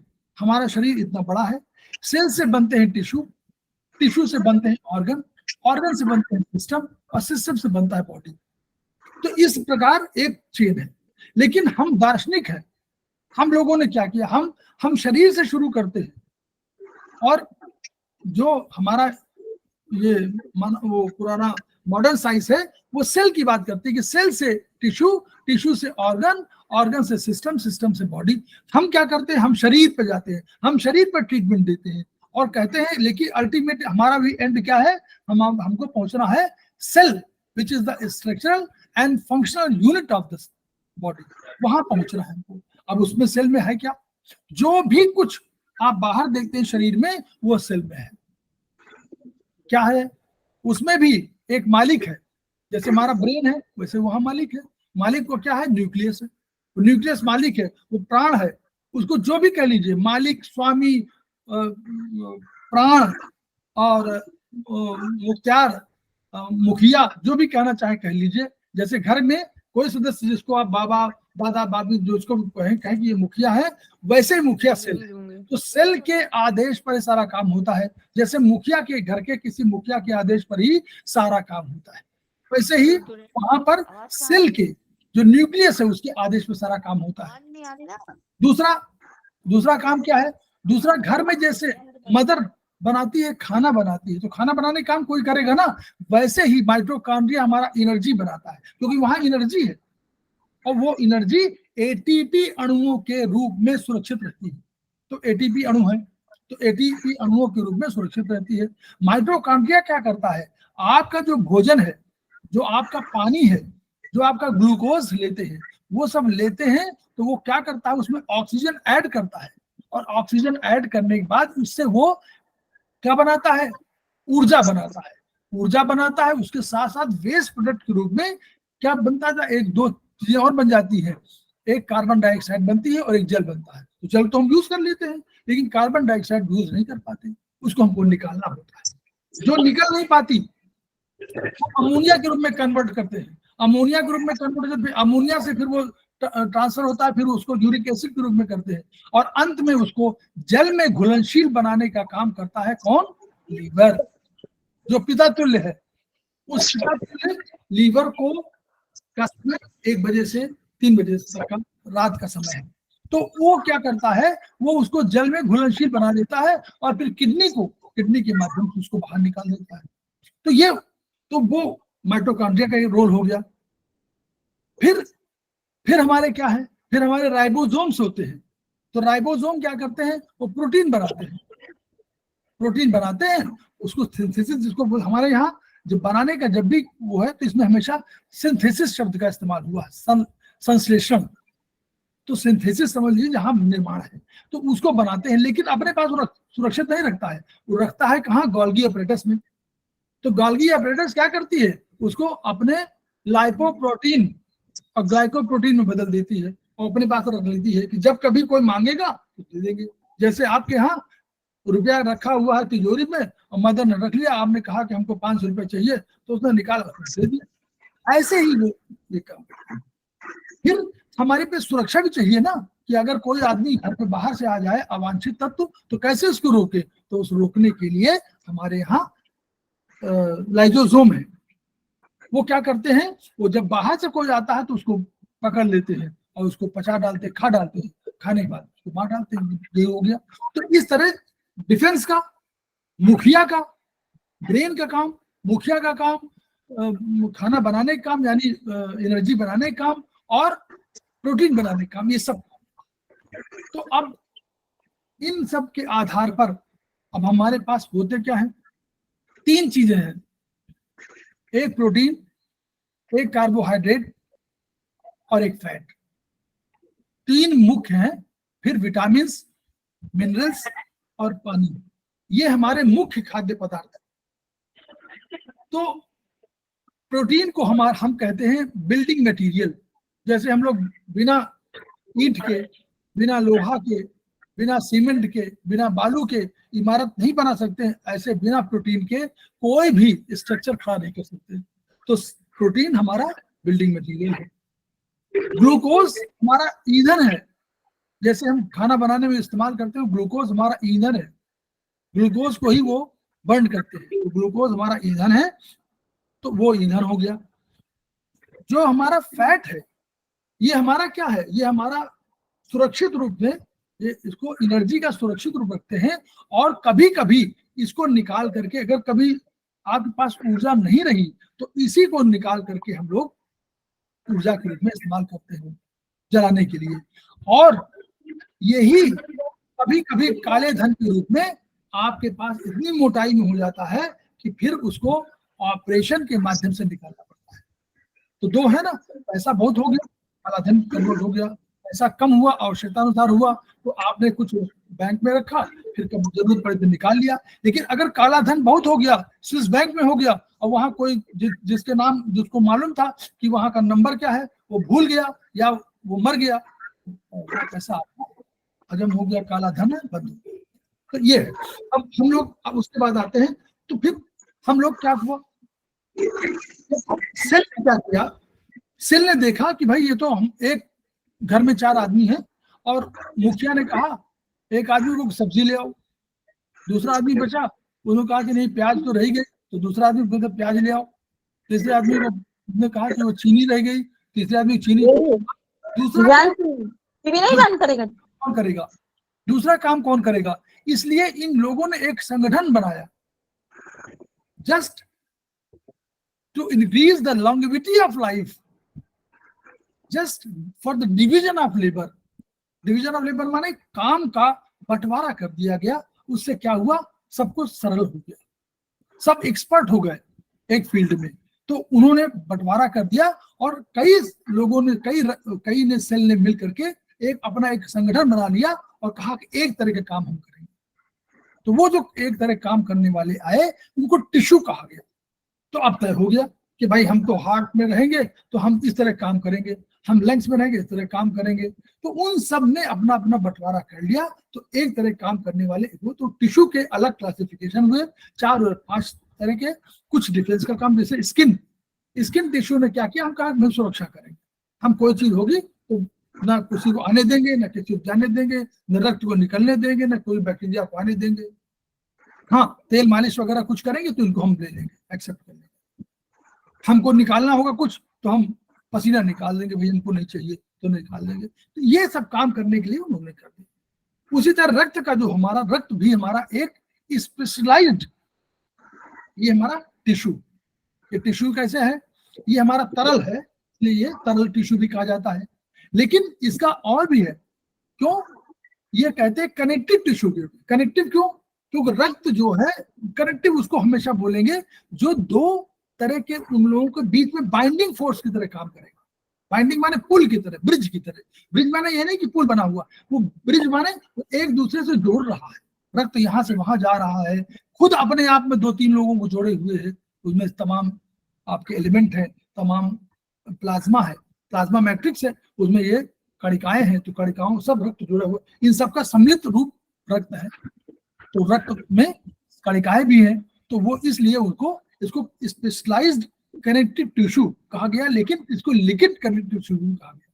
इसलिए रक्त को जब भी कभी बोलना हो तो आप तुरंत बोलिए कि this is connective tissue number 1, this is specialised connective tissue number 2, this is liquid connective tissue. 3 चीजें हो गई। अब आगे चले हम लोग। आपको उन चीजों को जरूर जानना है जो रक्त के लिए, जो आपको चिकित्सा में बहुत यूज होते हैं, उनको। रक्त जो है, अब कोई कहे कि भाई रक्त में है क्या, तो आप तुरंत कहेंगे कि एक तो प्लाज्मा है। तो पहला प्लाज्मा हो गया। प्लाज्मा क्या हुआ? मैट्रिक्स हमको बोलते हैं आधार जिसमें ये रुके हुए हो। तो जैसे हमारे सेल में अंदर क्या होता है, अंदर एक कोई जेली टाइप का बना होता है, उसी में उससे सब ऑर्गन, जो छोटे छोटे ऑर्गन्स होते हैं, वो सब सस्पेंडेड अवस्था में रहते हैं और एक दूसरे से टच नहीं करते, टकराते नहीं है। वैसे ही रक्त में भी क्या है, सब सस्पेंडेड अवस्था में है। क्या हमारे सारे अब टिश्यू वो सेल देखिएगा, ऑर्गेनेल्स जो सेल्स हैं, तो सेल्स क्या, जीवित कणिकाएं। इन जीवित कणिकाओं को हम रक्त कणिकाएं बोलते हैं। ये इनका वर्णन आगे होगा। तो मैट्रिक्स प्लाजा है, जीवित कणिकाएं हैं, ये 3 तरह की कणिकाएं होंगी, आगे बढ़ेंगे। और ये सस्पेंडेड है। अब ये सारी चीजें, अब आपको एक प्रश्न और आता है कि भाई ये कहाँ बनता है, तो कहिए, आप तुरंत बोलना है आपको कि क्यों, इसमें कई चीजें हैं। एलिमेंट कहाँ है? पहले SI स्मॉल इंटेस्टाइन ने क्या किया था, उसने क्या, प्रोटीन, कार्बोहाइड्रेट जितने हैं, इन सबको शोषण कर, विटामिन मिनरल्स, इनको शोषित कर लिया था और एब्जॉर्ब करके शेष LI को भेज दिया था, लार्ज इंटेस्टाइन को भेज दिया था कि भैया इसको बाहर निकाल दो। तो ये जो आए, ये आ करके और इन्होंने क्या किया, ये चले गए रक्त चैनल, जो हमारी कैपिलरी है, उन कैपिलरी में ये चले गए। तो इधर से ये आ गए, उधर से हमारे ब्लड की जो कणिकाएं हैं, जो एर्थ्रोसाइट है, थ्रोम्बोसाइट है, ल्यूकोसाइट है, ये सब आई और ये भी वहीं पहुंच गई। तो वो कहाँ से आई? बोन मैरो से आई। बोन मैरो ने बनाया उनको, बोन मैरो ने बनाया। अब कुछ हमारे लिम्फोसाइट्स हमारे पड़े हुए हैं, जो लिम्फ नोड्स हैं वहां पड़े हुए हैं, वो सब आ गए। और जहां पर चैनल में, इसी चैनल में रक्त का निर्माण होता है, कहीं और नहीं होता। इन चैनल, जो आपके चैनल माने यही जो कैपिलरीज आपको कहते हैं, जिनको हम चाहे आर्टरी कह दें, चाहे वेन्स कह दें, इन्हीं सब में आपको, इन्हीं चैनल्स में निर्माण होता है रक्त का। तो रक्त का निर्माण बाहर नहीं होता, रक्त का निर्माण वहीं होता है। सारी चीजें आ करके वहां बन जाती हैं। तो जैसे रसोई घर में सारी चीजें आप ले आए और रसोई में बना दे, तो वहीं जब रसोई बनेगा वहीं बनेगा। बाहर तो चना है, दूध है, अंडा है, कहीं कुछ है, लेकिन बनेगा वहां पर। तो वैसे ही है। तो इसके तत्व लिखे पढ़िए, इसके तत्व जल आंत से मिलते हैं। आंत में, छोटी आंत में मिले, कुछ बड़ी आंत से मिल गए। और जीवित कणिकाएं बोन मैरो और लिम्फेटिक टिश्यू से आई। और रक्त वाहिनियों में, रक्त वाहिनियां क्या है, वही तो है जो है, उनको आर्टरी कह लीजिए और चाहे वेन्स कह लीजिए, वहां पर हुई। और ये क्या हुआ, वहीं पर इनका रक्त का निर्माण करते हैं। तो ये पॉइंट बहुत इंपॉर्टेंट है कि रक्त का निर्माण कहाँ होता है। फिर अब देखिए, रक्त के लिए काम करते, अब रक्त बन गया, तो रक्त तो हमारा प्रोडक्ट है। बनाया किसने? हमारे मुंह से लेकर के, मुंह में खाना खाया और जैसे खाना खाया वैसे स्टमक में गया, स्टमक के बाद वो स्मॉल इंटेस्टाइन में गया, फिर वहां पर उसको कई वो जुड़े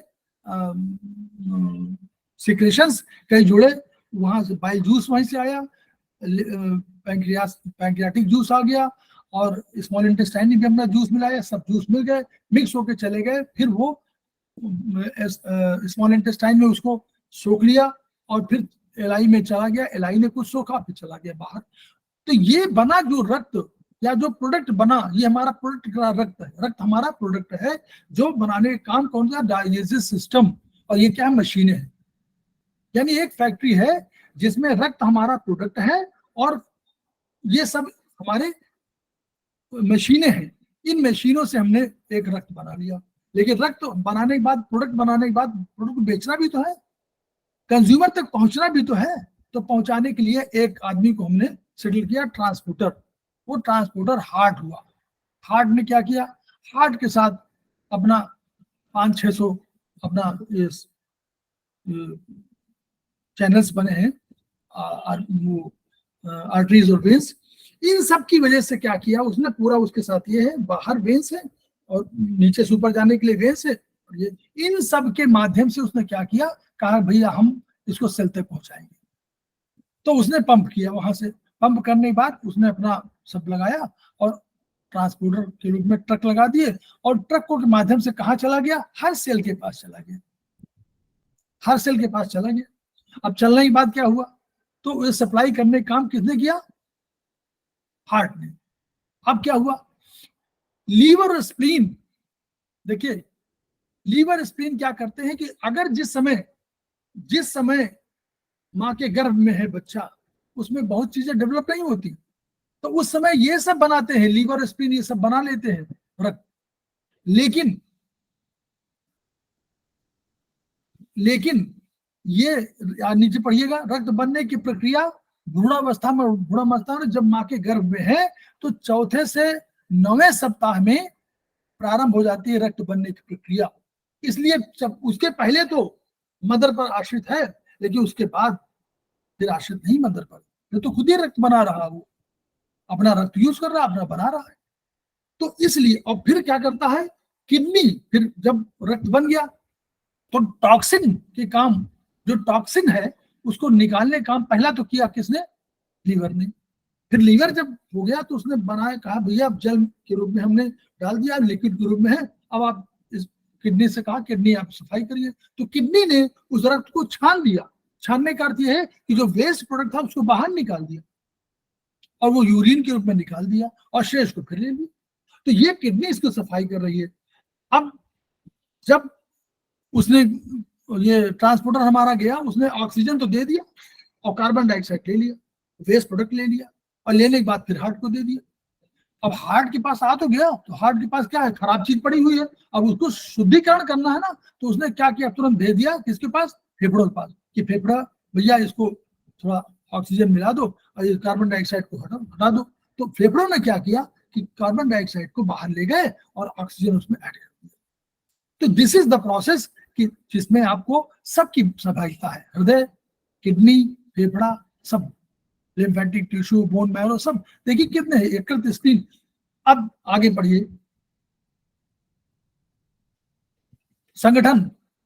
देखिए अब हमेशा ये प्रश्न आता है कि रक्त कणिकाएं कितनी है और प्लाज्मा कितने हैं। तो परसेंटेज में देख लीजिए, हमेशा प्लाज्मा अधिक है और 50 से 58 पर, देखिए 50 से 58, 55 से 58 है, यानी 55% से ऊपर ये रक्त है, मतलब रक्त में प्लाज्मा है और शेष कणिकाएं है। बस ये रेशियो आप याद रखिए, 55 से 58, यानी अधिक भाग जो है प्लाज्मा है और कम भाग है, और दोनों लगभग 50% है, लेकिन वो 55 हो गया तो नेचुरली 45 हो गया। तो ये दोनों का अंतर।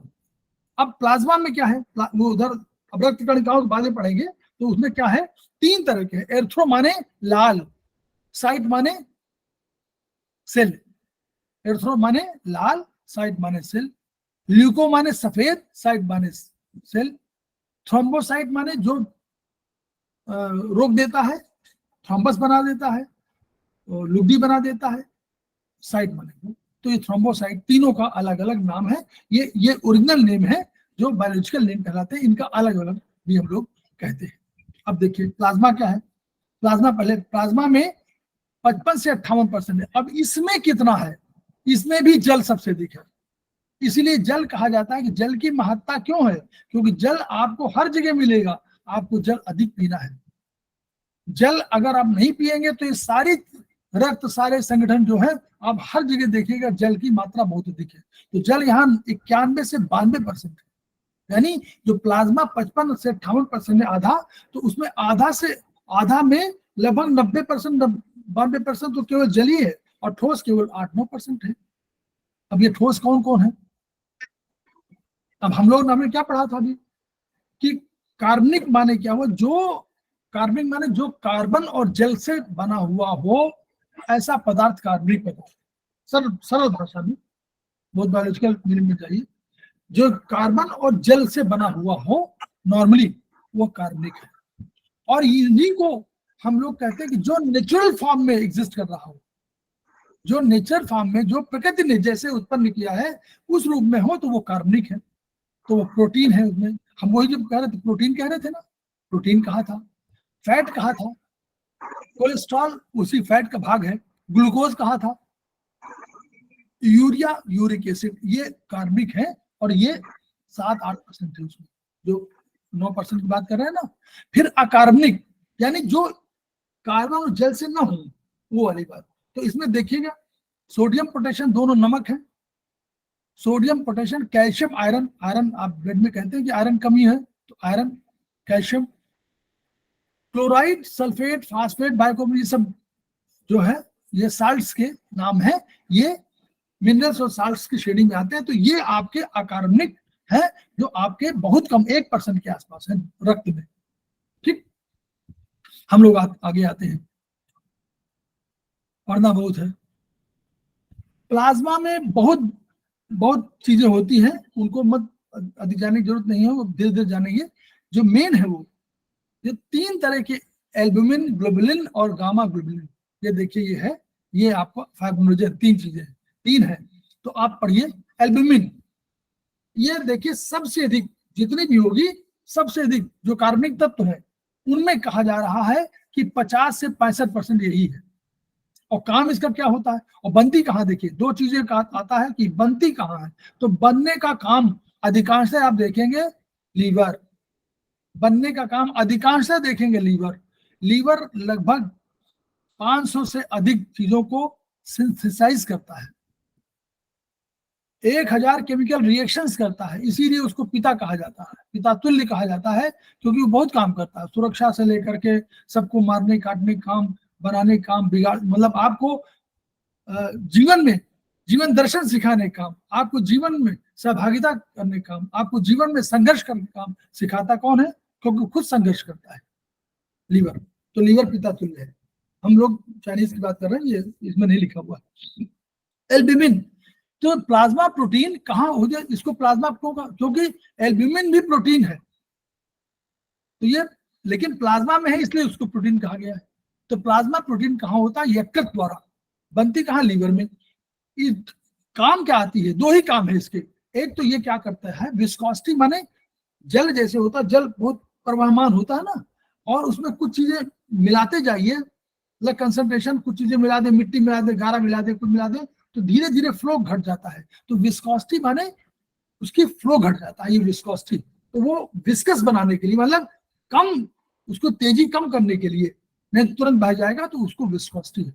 ऑस्मोटिक प्रेशर का अर्थ क्या होता है कि ऑस्मोटिक प्रेशर माने यह हुआ, कोई भी चीज आपके चैनल में कहीं है तो वो बाहर ना निकले, क्योंकि सब में पोरस है, पोरस माने छेद है, आपके शरीर में छेद है। ये आकाश है, आकाश जैसे बारिश होती है तो आकाश में छेद है ना, वैसे ही हमारे त्वचा में छेद है, बारिश होती है, इसमें भी तेल अंदर चला जाता है, तेल को मालिश करिए तो अंदर चला जाएगा और पसीना बाहर निकल आएगा। तो ऑस्मोटिक प्रेशर माने क्या हुआ, ऐसा प्रेशर जो उस ऑर्गन के लिए, उस चीज के लिए अंदर और बाहर का मूवमेंट कंट्रोल कर ले। अंदर तरल है तो उसको वही रोक दे, ये ऑस्मोटिक प्रेशर है। तो इसलिए ऑस्मोटिक प्रेशर और विस्कोसिटी 2 चीजों के लिए जान लीजिए अपनी। तो ये फिर, और इसका और भी काम है, ये और आगे पढ़ेंगे बहुत बढ़िया।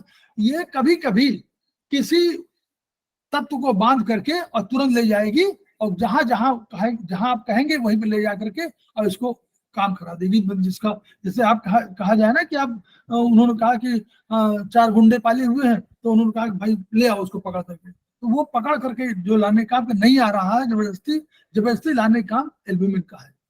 तो ये इसका बहुत इंपॉर्टेंट रोल है। ग्लोबुलिन, अब देखिए प्लाज्मा प्रोटीन में ये उससे कम है, लेकिन अल्फा बीटा और गामा 3 है। तो देखिए अल्फा और बीटा दोनों यकृत द्वारा है, दोनों कहां से, लीवर, दोनों लीवर में है।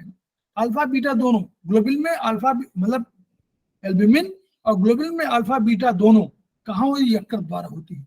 और दोनों काम क्या है, ऑस्मोटिक प्रेशर, हमेशा वहां भी था ऑस्मोटिक प्रेशर, विस्कोसिटी, यहां भी ऑस्मोटिक प्रेशर है। एक काम और करते हैं कि ये ग्लूकोज और लिपिड, देखिए ग्लूकोज से ग्लाइकोप्रोटीन, माने प्रोटीन तो खुद ही है, ग्लूकोज से मिलेगा तो क्या बनेगी, ग्लाइकोप्रोटीन बन जाएगी। लिपिड से मिलेगी, प्रोटीन है तो लिपिड और प्रोटीन तो लाइपोप्रोटीन, ग्लूकोज प्रोटीन तो ग्लूकोप्रोटीन, ग्लाइकोप्रोटीन हो गया।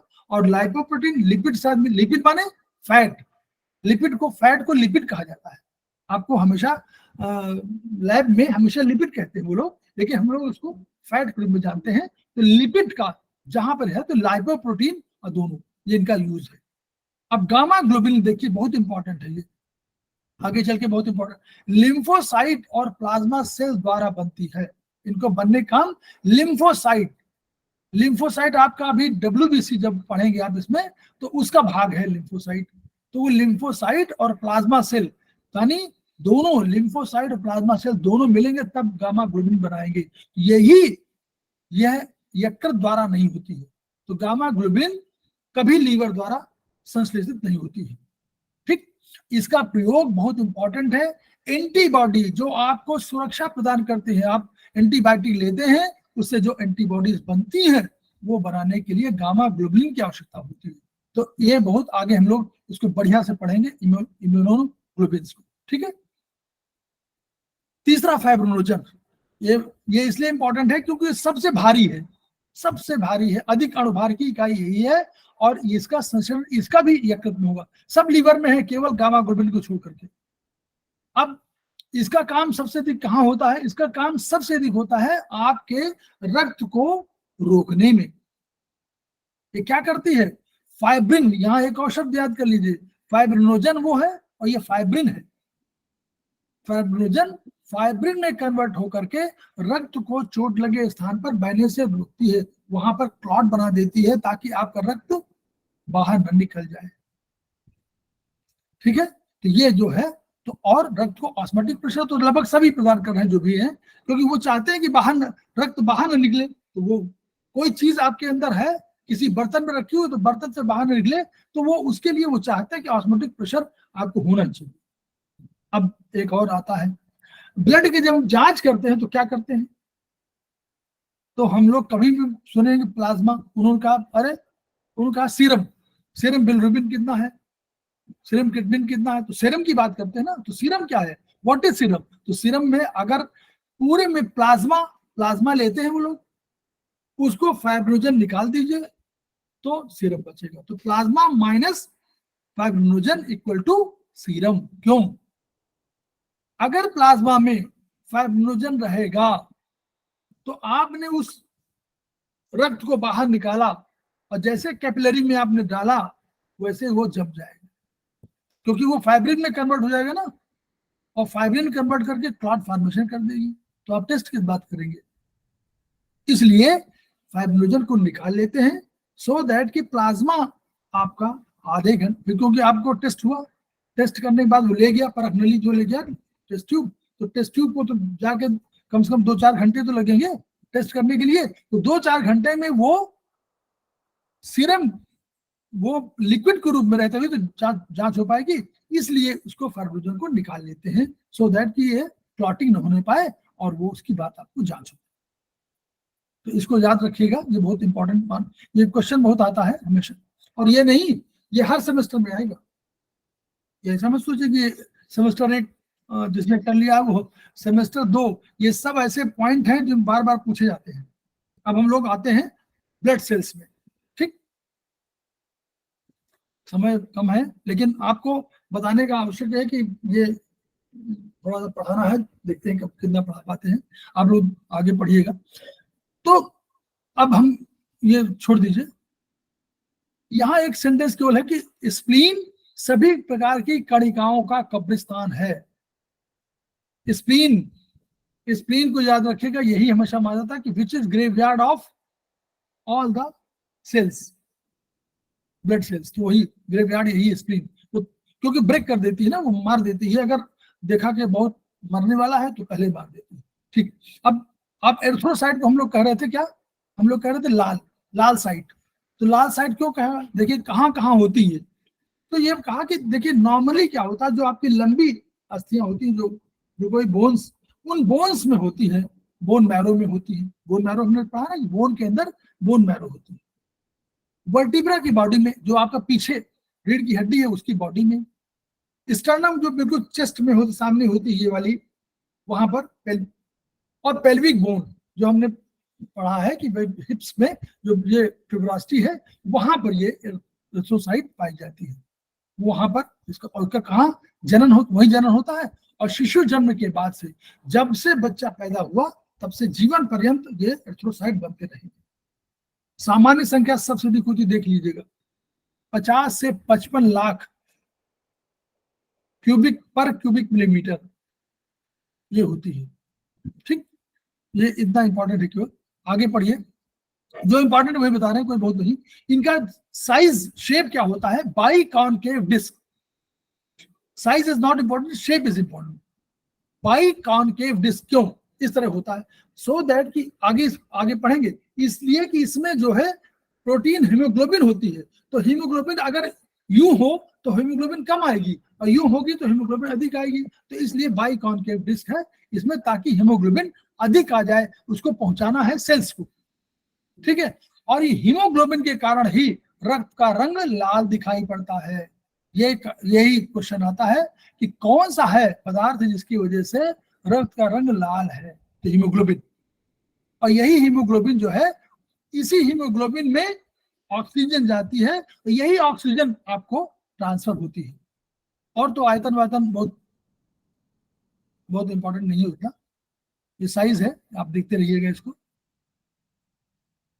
एरिथ्रोसाइट संगठन में देखिए वही है, जल 60-70%, ठोसी तत्व, कार्बनिक अकार्बनिक। वही कार्बनिक में प्रोटीन आएगा, देखिए प्रोटीन भी है, लिपिड भी है, ग्लूकोज भी है, और ये कार्बनिक एनहाइड्रेट्स है।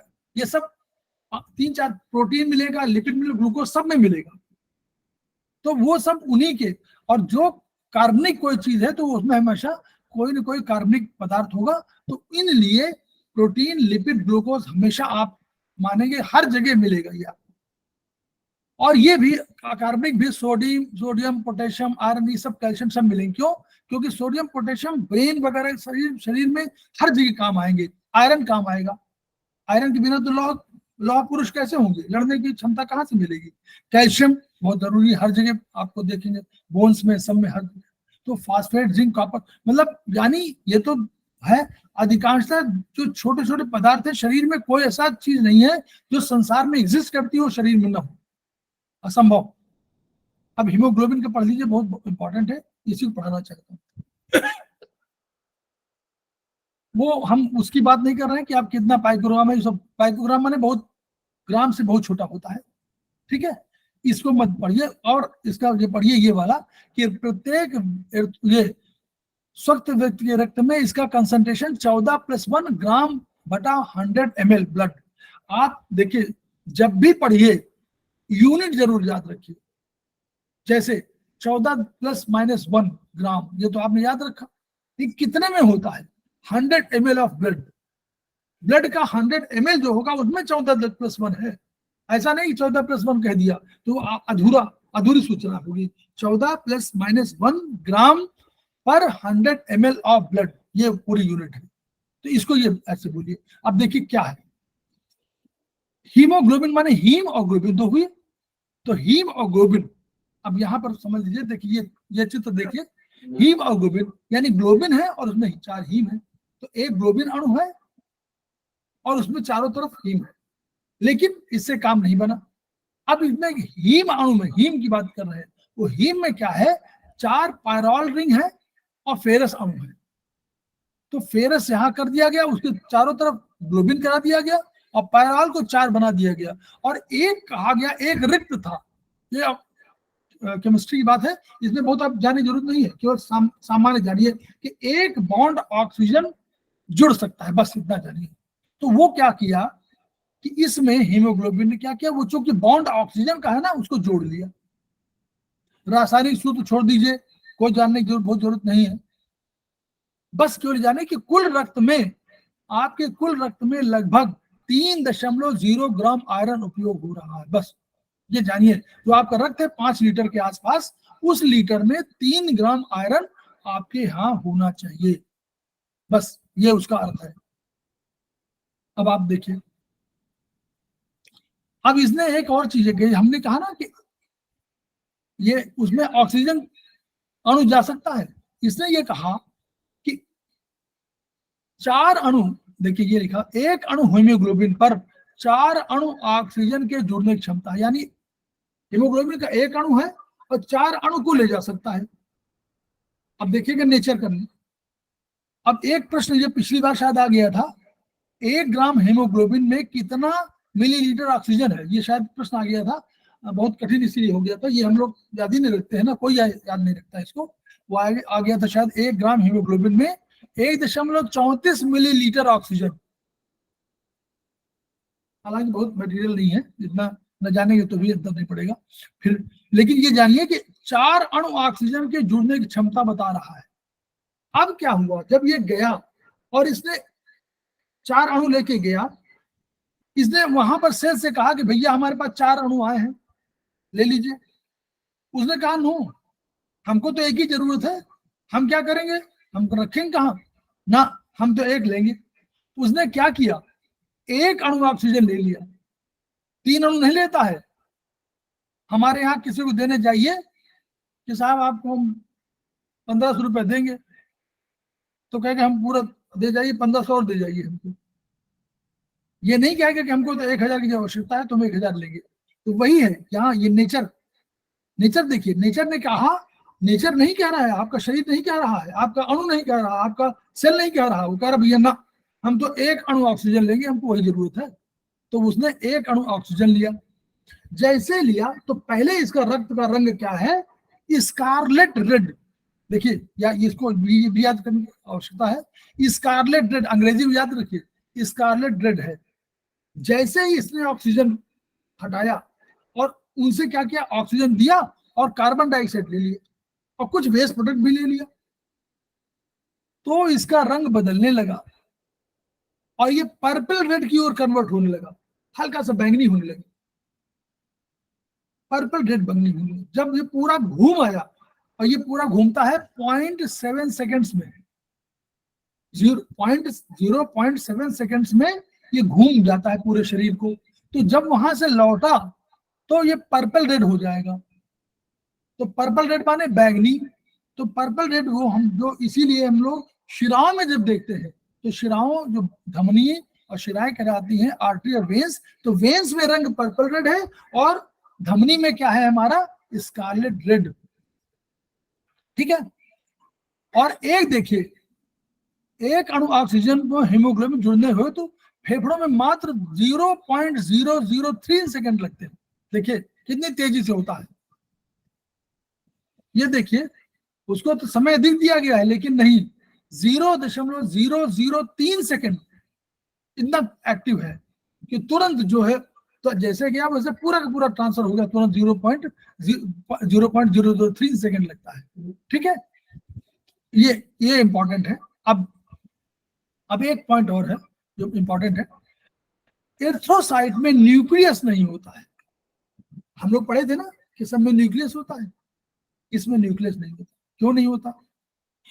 इसलिए न्यूक्लियस नहीं होता क्योंकि इसको कई कैपिलरी है, कैपिलरी माने ब्लड की कैपिलरी, उन कैपिलरीज में एरिथ्रोसाइट जाता है, तो उनमें कोई बहुत सक्रिय है, कोई मोटी है।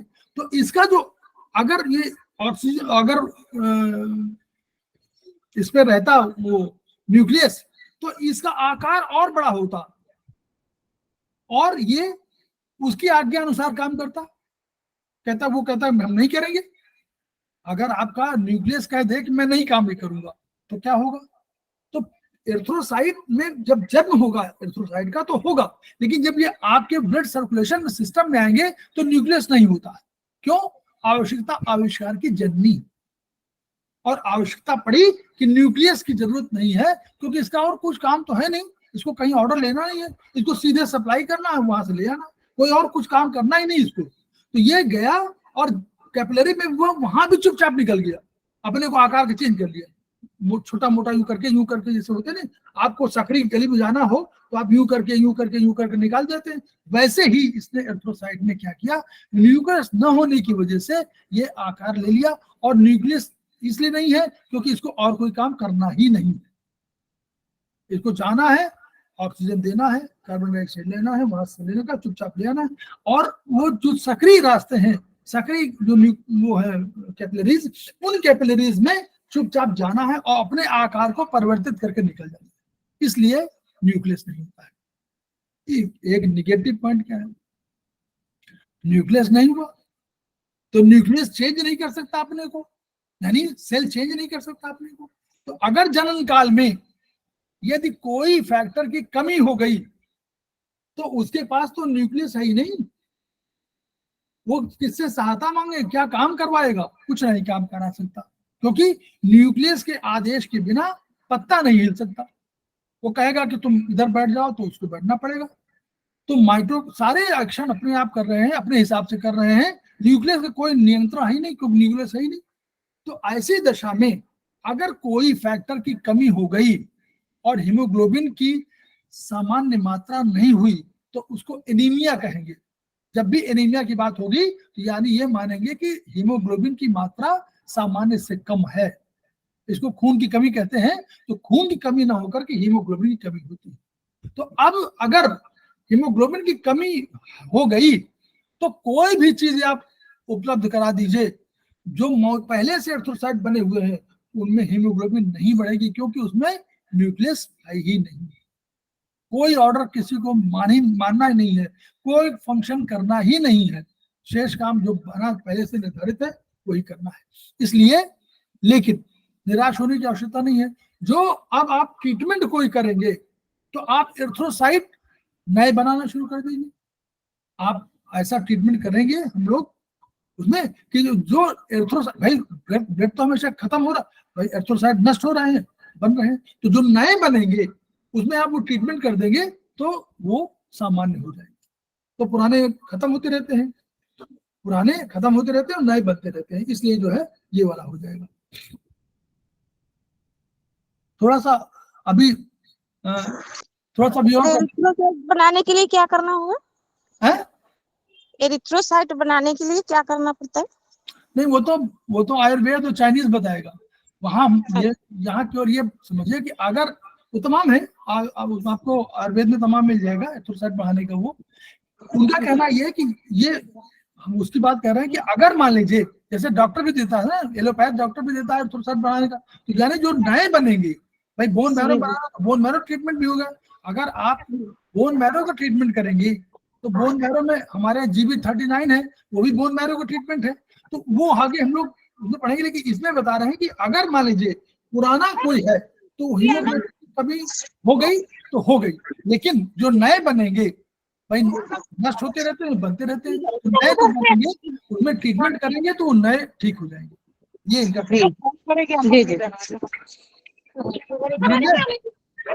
धनंजय सिंह जी सर। अभी थोड़ा चलाएंगे, थोड़ा मुझे ये हीमोग्लोबिन का आपसे बता दें, बहुत इंपॉर्टेंट है। हाँ नहीं ठीक है सर, ये बता दें, क्योंकि अब देखिए ये वाला बहुत इंपॉर्टेंट है, मैं इसलिए बताना चाह रहा हूँ इसको। अब हीमोग्लोबिन जो है आरबीसी, हमारे हम आगे पढ़ेंगे, हम लोग पहले पढ़ चुके हैं कि आरबीसी का जो आरबीसी इनको कहते हैं ना, क्यों आरबीसी कहते हैं? क्योंकि रेड ब्लड सेल्स हैं, और इनका नाम क्या है, ओरिजिनल नाम क्या है? एरिथ्रोसाइट। एरिथ्रो माने लाल, साइट माने सेल। तो इनको हम लोग टेक्निकल भाषा में अपने सामान्य भाषा में आरबीसी कहने लगे, रेड ब्लड कॉर्पसेल्स। तो हम लोगों ने ये देखा, वैज्ञानिकों ने देखा कि 120 दिन में ये मर जाता है।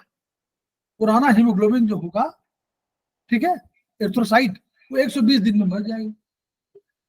तो अगर 120 दिन के उनका जीवन यापन कर लिया तो क्या होता है कि भाई प्रोसेस में रहे तो ये क्या कहते हैं भाई, जल ऐसी चीज है जो लगातार आता रहता है, अंदर बाहर होता रहता है, तो वो कोई भी स्ट्रक्चर है उसमें जल चला जाएगा। तो जल सोखकर फूल जाता है। अब जब फूल गया, बड़ा हो गया, मैंने पहले साइज ये था, अब यूं हो गया मान लीजिए, तो इसको कौन पहचानता? हमारे यहाँ सिपाही बैठे हुए हैं रक्त में, वो देखते रहते हैं भैया कौन हमारा आदमी है कौन बाहर का आदमी है। वो तो समझते हैं कि यार हीमोग्लोबिन तो हमारा इस तरह का, अब ये तो ये इतना बड़ा हो गया, अब ये तो हमारा हीमोग्लोबिन तो नहीं है या एरिथ्रोसाइट नहीं है। तो एरिथ्रोसाइट को पहचानने पर वो कहता है कि ये एरिथ्रोसाइट हमारा नहीं है, तो नष्ट कर देगा। मैक्रोफेज, उनको मैक्रोफेजेस कहते हैं। तो मैक्रोफेज क्या करते हैं, उसको वो खा लेंगे उसको। चलो मान लीजिए यहाँ से बच गए, मान लीजिए ये सिपाही हैं, इन सिपाहियों से बच भी गए, जाएंगे तो स्प्लीन में जरूर, स्प्लीन पर भाई स्प्लीन में जाएंगे, स्प्लीन में बैठे हुए हमारे वहां भी सिपाही बहुत बड़े, वो और सुपर स्पेशलाइज्ड हैं सिपाही। उन्होंने क्या किया, वो स्प्लीन का एक और काम है, वो कहता है कि भैया यही नहीं, वो कहता है अगर काम के लायक नहीं है तो मार दो, वो काम के लायक नहीं है तो मार दो, बिल्कुल नहीं काम कर पा रहा तो मार दो, क्योंकि इसका काम ही खत्म हो गया। तो वो उसको मार देते हैं, ठीक, तो इनको ब्रेक कर देते हैं, तोड़ डालने मतलब ब्रेक कर दिए, मैं खा लिए तो भी हुआ, तोड़ डाले तो भी हुआ। तो क्या हुआ, अब ये एरिथ्रोसाइट में क्या हुआ, हीमोग्लोबिन बाहर आ गई, हीमोग्लोबिन बाहर आ गई। अब हीमोग्लोबिन बाहर आ गई तो हीमोग्लोबिन तो रक्त में पड़ी है, अब इसको कैसे इसको चेंज होगा, तो वही उसका प्रोसेस है कि इसमें हीम हम लोगों ने बताया था, ग्लोबिन बताया था। ग्लोबिन को हम लोगों ने क्या कहा था कि ग्लोबिन प्रोटीन का है, तो प्रोटीन भंडार में चला गया, जहां भी आपका भंडार है उनमें ग्लोबिन प्रोटीन भंडार को चला गया। हर सेल में है प्रोटीन भंडार, आप कह सकते हैं कि गोल्गी एपरेटस में है। चलिए, तो प्रोटीन भंडार को चला गया, बचा हीम, तो हीम में हीम और ग्लोबिन दो ही है, ग्लोबिन चला गया प्रोटीन भंडार को, अब बचा हीम। हीम में हम लोगों ने पढ़ा था आयरन फेरस, तो फेरस माने आयरन, तो ये फेरस आयरन भंडार को चला गया क्योंकि इसको रख लिया। अब पायरॉल ऐसी चीज है जिसको कि हमको नष्ट करना है, कैसे नष्ट करना है वही तरीका है। तो पायरॉल को हम लोगों ने क्या किया, इसको चेंज किया, शरीर में इसको चेंज किया बिलीवर्डिन में, ये आपको प्रोसेस याद करना पड़ेगा। पायरॉल को बिलीवर्डिन में कन्वर्ट कर दिया पहले, फिर बिलीवर्डिन को बिलीरुबिन में पिगमेंट के रूप में, बिलीरुबिन में रिडक्शन माने वो हाइड्रोजन और ऑक्सीजन का वो कंसेप्ट है, वो आप मत जानिए, केमिस्ट्री का पॉइंट है, केवल इतना समझिए कि पायरॉल से बिलीवर्डिन बन गया और बिलीवर्डिन से फिर बिलीरुबिन बन गया, और इस बिलीरुबिन को कोल, इसको बोलते हैं कि इसे बोलेंगे कोल बिलीरुबिन, नहीं ये हीम वाली है ना, तो ये हीम बिलीरुबिन है, अभी ये हीम की है। तो पायरॉल से बिलीवर्डिन बनी, बिलीवर्डिन से ये बिलीरुबिन बनी जो हीम बिलीरुबिन है। अब हीम बिलीरुबिन जो है ये जल में घुलनशील नहीं है, और हम लोगों ने क्या पढ़ा है कि जल में जो घुलनशील होगी तभी तो किडनी द्वारा निकल पाएगी, तो किडनी तो जल को छानती है और कोई नहीं छान सकती। तो अगर वो जल नहीं है, कोई और में लिपिड में, जल में होगी या लिपिड में होगी, दो ही में होगी। लिपिड माने फैट, फैट माने जो आप तेल घी खाते हैं ये, तो अगर इसमें आपका है तो वो लीवर काम करेगा, और अगर आपका जल में घुलनशील है तो किडनी निकाल देगी। तो ये जो हीम बिलीरुबिन बनी ये जल में घुलनशील नहीं है लेकिन लिपिड में घुलनशील है, और लिपिड का कंट्रोलर कौन है, हमारा लीवर। तो अब क्या हुआ, अब यहाँ काम आ गया उसका प्लाज्मा एल्ब्यूमिन, पढ़ा था ना कि हमने कहा कि 2-4 गुंडे पाले हुए हैं, उन्होंने कहा भैया उठा ला, तो वो प्लाज्मा एल्ब्यूमिन ने देखा कि भैया अब ये क्या करें, इसको ये तो बेकार हो गई, तो इसको पकड़ लिया और कहीं ले गए लीवर पर, और लीवर में ले जाने के बाद इसको ग्लूकोनिक एसिड के साथ मिला दिया और वहां इसको बना दिया जल में घुलनशील बिलीरुबिन, और इसको कोल बिलीरुबिन कहा गया। ये जो है ये बन गई, और ये बन गई कोल बिलीरुबिन। तो ये जो हीमोग्लोबिन से आई और बिलीरुबिन बनी, ये बिलिरुबिन थी हमारी हीम बिलिरुबिन। इस हीम बिलिरुबिन को जल में घुलनशील नहीं होने के कारण, केवल लिपिड में घुलनशील होने के कारण इसको प्लाज्मा एल्बुमिन ने पकड़ लिया और पकड़ने के बाद ले गई लीवर के पास, और लीवर ने क्या किया, इसको कॉन्जुगेट कर दिया। किससे? ये एसिड है, इस एसिड से इसको मिला दिया, और मिलाने के बाद इसको बना दिया क्या उसने, कोल बिलिरुबिन।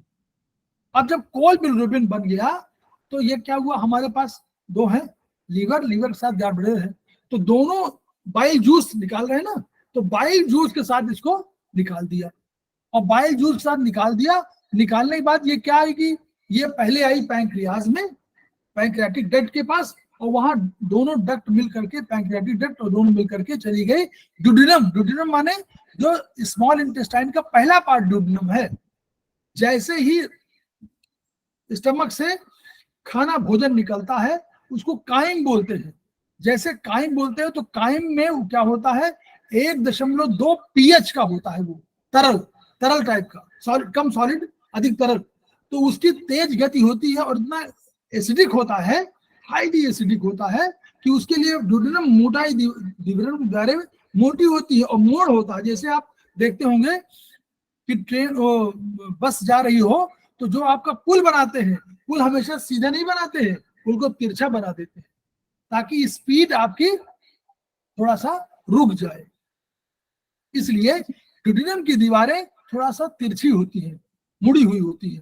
तो ड्यूडेनम में आई, ड्यूडेनम में आकर के पैंक्रियाटिक डक्ट और बाइल की जो डक्ट आ रही है गॉलब्लैडर और लीवर से, वो दोनों मिलती हैं और आकर के ड्यूडेनम में आ जाती हैं। अब ये भाई चूंकि कोल बिलिरुबिन है, जल में घुलनशील है, तो ये अपना बाइल जूस में आ गया सीधे और ड्यूडेनम में आया। ड्यूडेनम से दो रास्ते हो गए, एक तो रक्त बनेगा अल्टीमेटली, और एक जो होगा कोई जो खाद्य पदार्थ बचेगा वो आंत में चला जाएगा। कहाँ पर? वो बड़ी आंत में चला जाएगा। या तो किडनी जो जल वाला टाइप को होगा वो किडनी में चला गया, वो यूरोबिलिन के रूप में हो गया, और जो आंत में चला गया वो स्ट्रेप्टोबिलिन मल के रूप में निकल गया, यूरोबिलिन हो गया। तो रक्त में बिलिरुबिन की सामान्य मात्रा 0.2 से 0.8 मिलीग्राम पर 100 ml होती है, और यूरिन में यूरोबिलिन की सामान्य मात्रा 0.3 से 3 मिलीग्राम पर डे होती है। बस यहां तक हम लोग, क्योंकि ये समझिए ये प्रोसेस है कि उसको बनाया उसने, अल्टीमेटली कोल बिलिरुबिन में कन्वर्ट हुआ, क्यों, जल में घुलनशील बनाना है। जल में घुलनशील हो गई तो ड्यूडेनम में गई, ड्यूडेनम से दो जगह चली गई, एक आंत में चली गई, एक किडनी में चली गई। किडनी पानी वाला हो गया तो यूरिन के रूप में निकल गई, और उधर वो मल के रूप में निकल गई, आपका स्टूल के रूप में। और ये तो यहाँ पर हम लोग करते हैं